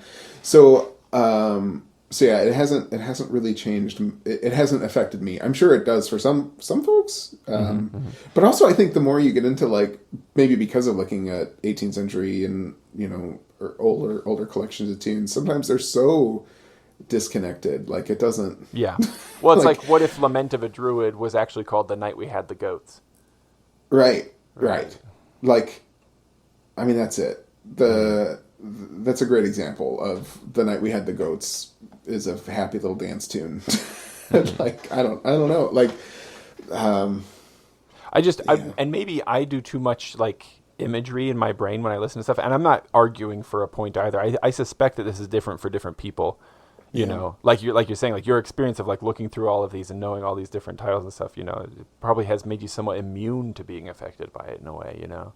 But I'm just thinking, like, if I encountered Lament of a Druid and with the title The Night We Had the Goats, I might start imagining like the goats died somehow, you know, or they sacrificed the goats, maybe, you know, something like that. I wonder.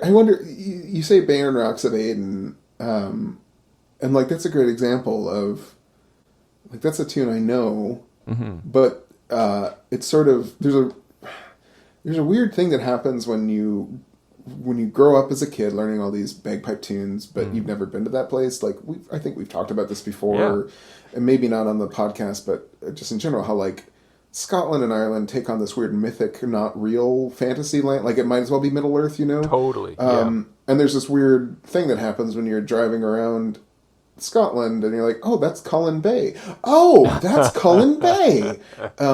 That's gotta be so, like, weird.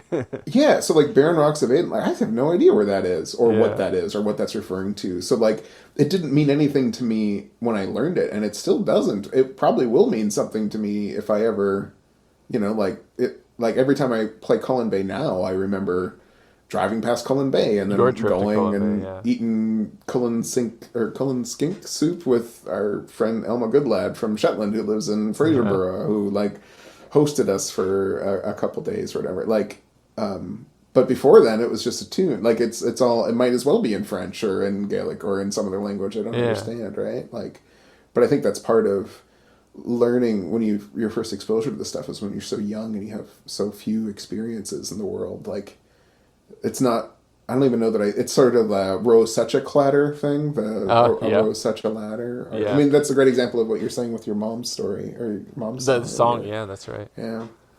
Yeah, that's and so many of these tunes have that kind of format. It's a person, place, or thing that I don't actually have any direct experience with. Yeah. You know. Well, what about, well, I mean, speaking of another tune, Cave of Enchantment and Mio in the Land of Far Away. Oh, this is talking about Scotland, right? I don't even know. Because for me, that's the land of far away, and it's Oh, probably sure. filled with caves of enchantment. Well, this is funny. So Meal in the Land of Far Away is not a traditional tune. So this is again part of my like happiness of playing second octave stuff or kind of weird things on Highland pipes. Oh yeah, this was okay. It was pinching on Highland pipes, right? It wasn't. Maybe I don't remember exactly, but At Meal first, in the Land that's what I thought it was, and then I was like, "Wait, are these his border pipes?" I couldn't tell. So. Oh, I should check. I've listened to this album It wasn't a couple whistle, times. that's for sure. Not the whistle. In preparation. I think it's Highland Pipes.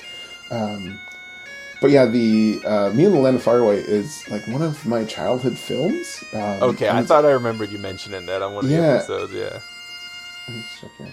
Why do I think These are Highland Pipes.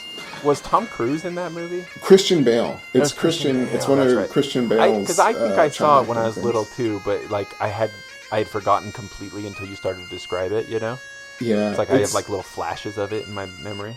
I think it played on TV a bunch when we were kids, or maybe not a bunch, but some. But I think Christopher Lee is the bad guy. Like it's good. It is some good childhood fantasy stuff. But yeah, Cave of Enchantment, and then I had a set. So Cave of Enchantment comes from one of my favorite like all-time collections of tunes, which is the Straight and Scullern country dance tunes, and I had a set of Cave of Enchantment and Exeter Change I was gonna put on here on Inland Pipes, and then just I started playing Cave of Enchantment on Highland Pipes, realizing that I could like do some second octave stuff.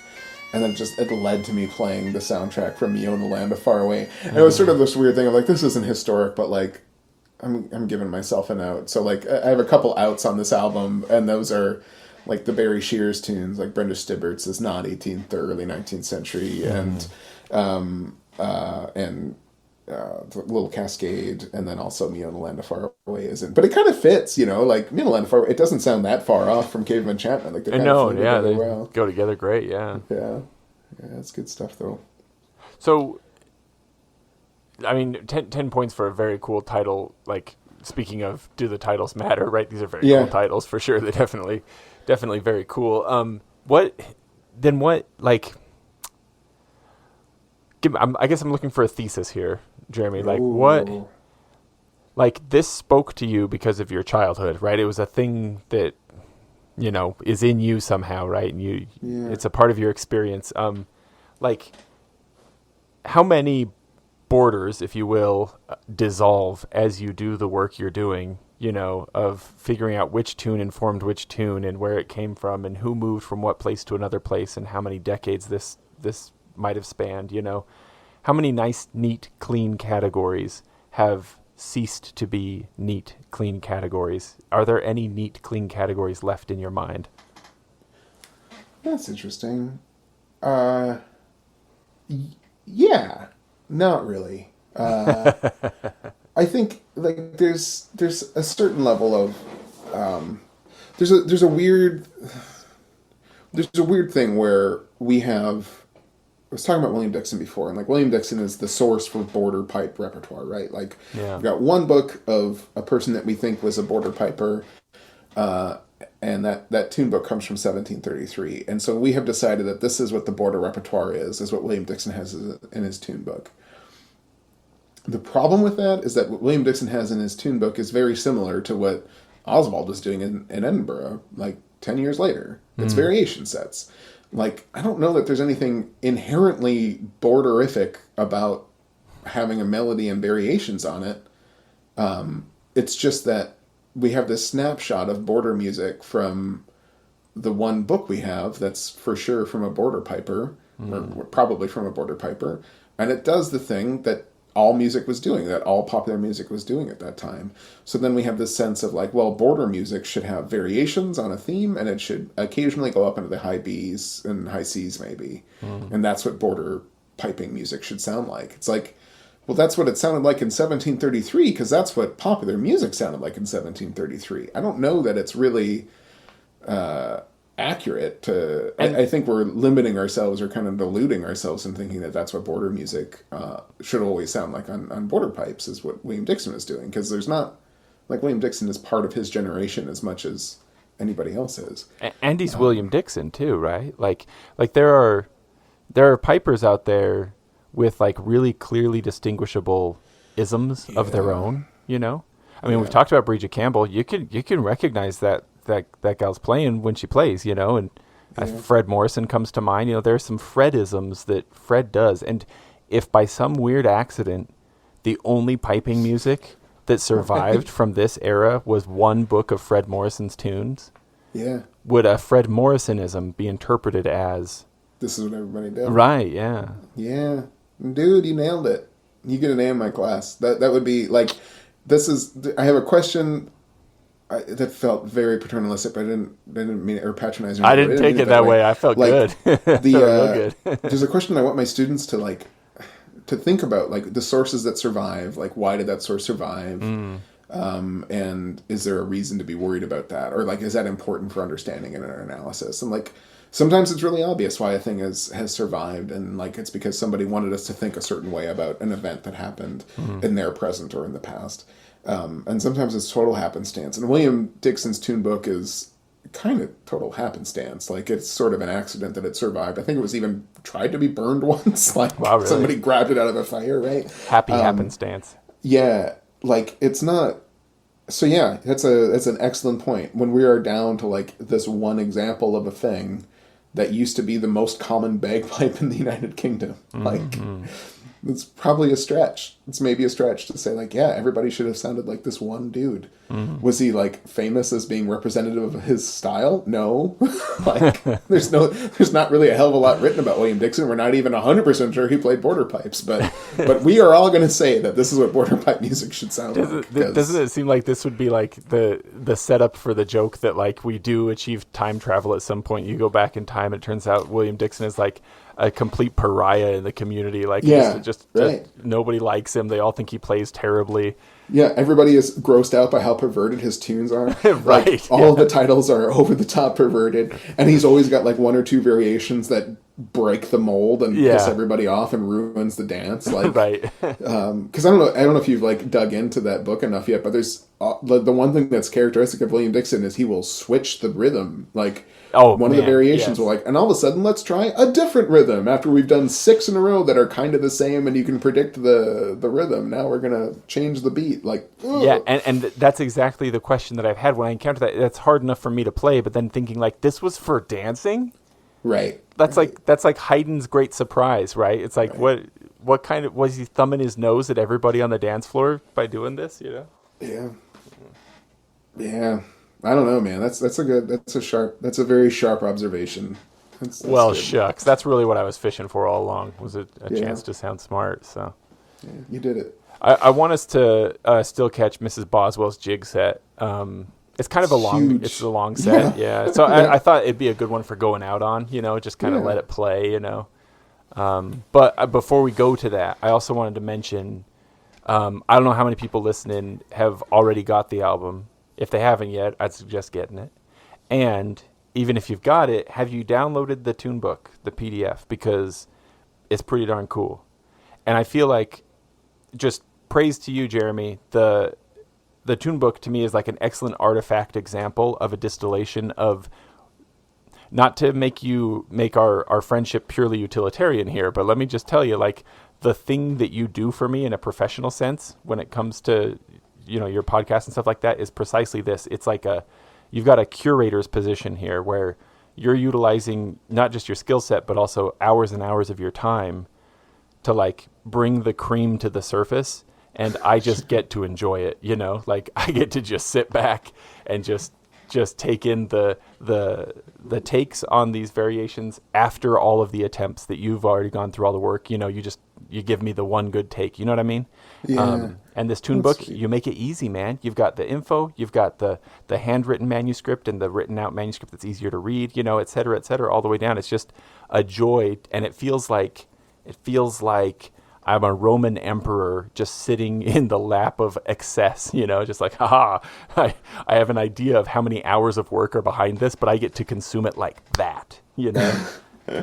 Well, I think there's a real pipeline of people getting history PhDs that either quit that or get their history PhD and immediately go into a museum or a library degree, because you spend so much time in archives as a historian that like either you just love being in archives and writing about the thing, or the hunt is more fun than actually producing the thing. So yeah, I can definitely feel I'm glad you used it. That's always been my goal, is the hope that, playing these tunes on the podcast would get other people to like enjoy them and look at the tunes. And the show notes, have always been there of like links to this stuff, but that's another step. Like, yeah, I'm glad the tune book is being looked at by anybody.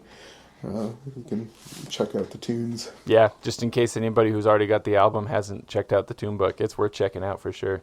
Yeah, and even if you don't have it, like I've got the link out there. It's it's true. It's a tiny URL. Yeah, it's tinyurl.com/Bannocks tunebook, and I think it's even linked on Bandcamp. You can just click through it. Yeah, you can just click through it on Bandcamp, and I'll have links to the Bandcamp album in the show notes below, as well as to several other things we mentioned during the conversation. So, anything else you want to tell me about, Jeremy, before we talk about Mrs. Boswell's jig? No. How long did I keep you? Let's see. What's 185 minutes in hours? I'm too tired to know. We're at 3 hours. Dang. That was I the joked goal, that it was right? going to be 5, and This is like be. episode 1. I need to figure out how to play one more hymn for my church organ playing tomorrow. Still, so I'm so sorry. No, it's not your fault. This is on. It's on me. What I was leading up to saying is like, otherwise we would go for 5 hours. We skipped some tracks. We could have gone back and hit some more tracks. But I enjoyed the call and answer style of Mrs. Boswell's jig. Was that entirely just you deciding to do it in that way, or is it somehow written out that way? Like what led you to do that? Yeah, I love that tune so much, and I was trying to figure out what to do with it. Mm-hmm. And that track in particular, there's a lot of me experimenting with making like an ensemble or something, or I don't know, just trying to make something interesting musically happening. And some of it kind of turned into like, well, I didn't put it turns into like an 8-minute track kind of because I'm like, well, I didn't play this yet, or this would flow really well into that. I want one more thing, right? Yeah, just kind of disregarding, like, you've been playing for 6 minutes straight now. It's probably good to go. Like, nah, I think we should tack 2 more Eliza Ross tunes at the end of this. Yeah. But yeah, Miss Boswell's jig, like, that's such a great example of that John Murphy collection, who's an Irish piper publishing tunes in Scotland. And there's this thing that happens in folk music, or in I don't know what you call this, in popular music maybe, where musicians like are no longer kept by single families as like bards or whatever, and kind of left to trade on their skills and kind of create people that'll be patrons of them. And so you've got lots of tunes that wind up, this is one of the reasons why tunes have a bunch of different names, is somebody is desperate for money or an income, and like, well, I write a tune for you, and then like they just play a tune that people know or people don't know, but is like an older tune, and like, well, this is Miss Boswell's jig, or this is Miss Campbell's something. I think that's like the gold ring is like Miss Campbell's something. And Miss Boswell's jig is one of these. So John Murphy's tune book is filled with these tunes that are just like named for women or people, often which are older tunes, but he's just clearly like selling tunes to people, like to the aristocracy or to the wealthy folks of Scotland. But often he's got these weird key signatures and cool sounding tunes. Do you get the impression that maybe that's because he was playing with a melody? He's like, I've done this several times already, I've just got to move it up one step, and then that makes it like funky? Maybe. I don't know. I definitely want to revisit it. Like it's also a weird, like he's got a weird chanter. I often am struck by how much more musically literate the people, I mean, obviously the people that are writing this music know what they're doing often, but like there's this sense that, well, I live in 2023, obviously I understand everything, but I've never taken a music theory class, like this, and it's clear that they are using, like the people, like John Murphy is not bound by the same musical illiteracy that I have. Like he clearly doesn't come from a highland bagpiping background that like didn't understand what a treble clef was. He's writing in key signatures that are complicated and means that the notes are different than what they look like to me, I guess is what I'm saying. But anyway, it's just an absolutely lovely tune. Miss Boswell's Jig is maybe one of my favorite tunes ever. And for a long time, it was like when I was just absent-mindedly playing music, like Miss Boswell's Jig would just show up on my fingers all the time. But yeah, I like that call response, and I like that kind of build to then stop again. Like the go from slow to fast is sort of such a given in this genre of music. You know, sure. I enjoyed kind of going fast to slow to fast, and kind of experimenting with that a bit. But yeah, then the tunes, man. Sorry, I guess just all of them are like, it's sort of everything. This set almost has everything. Like so John Murphy, underappreciated Irish musician from the 19th century. And then Wet Is This Night and Cold, beautiful air. Again, like I was playing it's on harp, like sort of feels absurd, but it sounds really good on harp. It's a simple melody, but it's really effective. But this is from Patrick MacDonald. And then The Beardless Boy feels like a natural progression from What Is This Night and Cold to me. And that's an Edward Bunting tune, who's like the famous I collected all the harp tunes guy from the 1790s. And then we got a good old-fashioned O'Farrell tune with St. Patrick's Day. And then Campbell's Are Coming, still O'Farrell. And then we got a couple Eliza Ross tunes to finish us out. Like, oh, yeah, I really like that track. Yeah. Like, it's just such good music. How much of when you're recording these albums, like I totally dig that, like you like having your recordings have an air of naturalness to them. But like, do you have any strict limits you put on yourself for like how many specific passes you'll do on one of these tracks? Like, would you stop before you did a track that's just your tenor drone? You know what I mean? Like to have that much minute control, or is it more like hit record, plow through it, and then maybe back it up and plow through it on another instrument, but like no more? No, I'm not that good.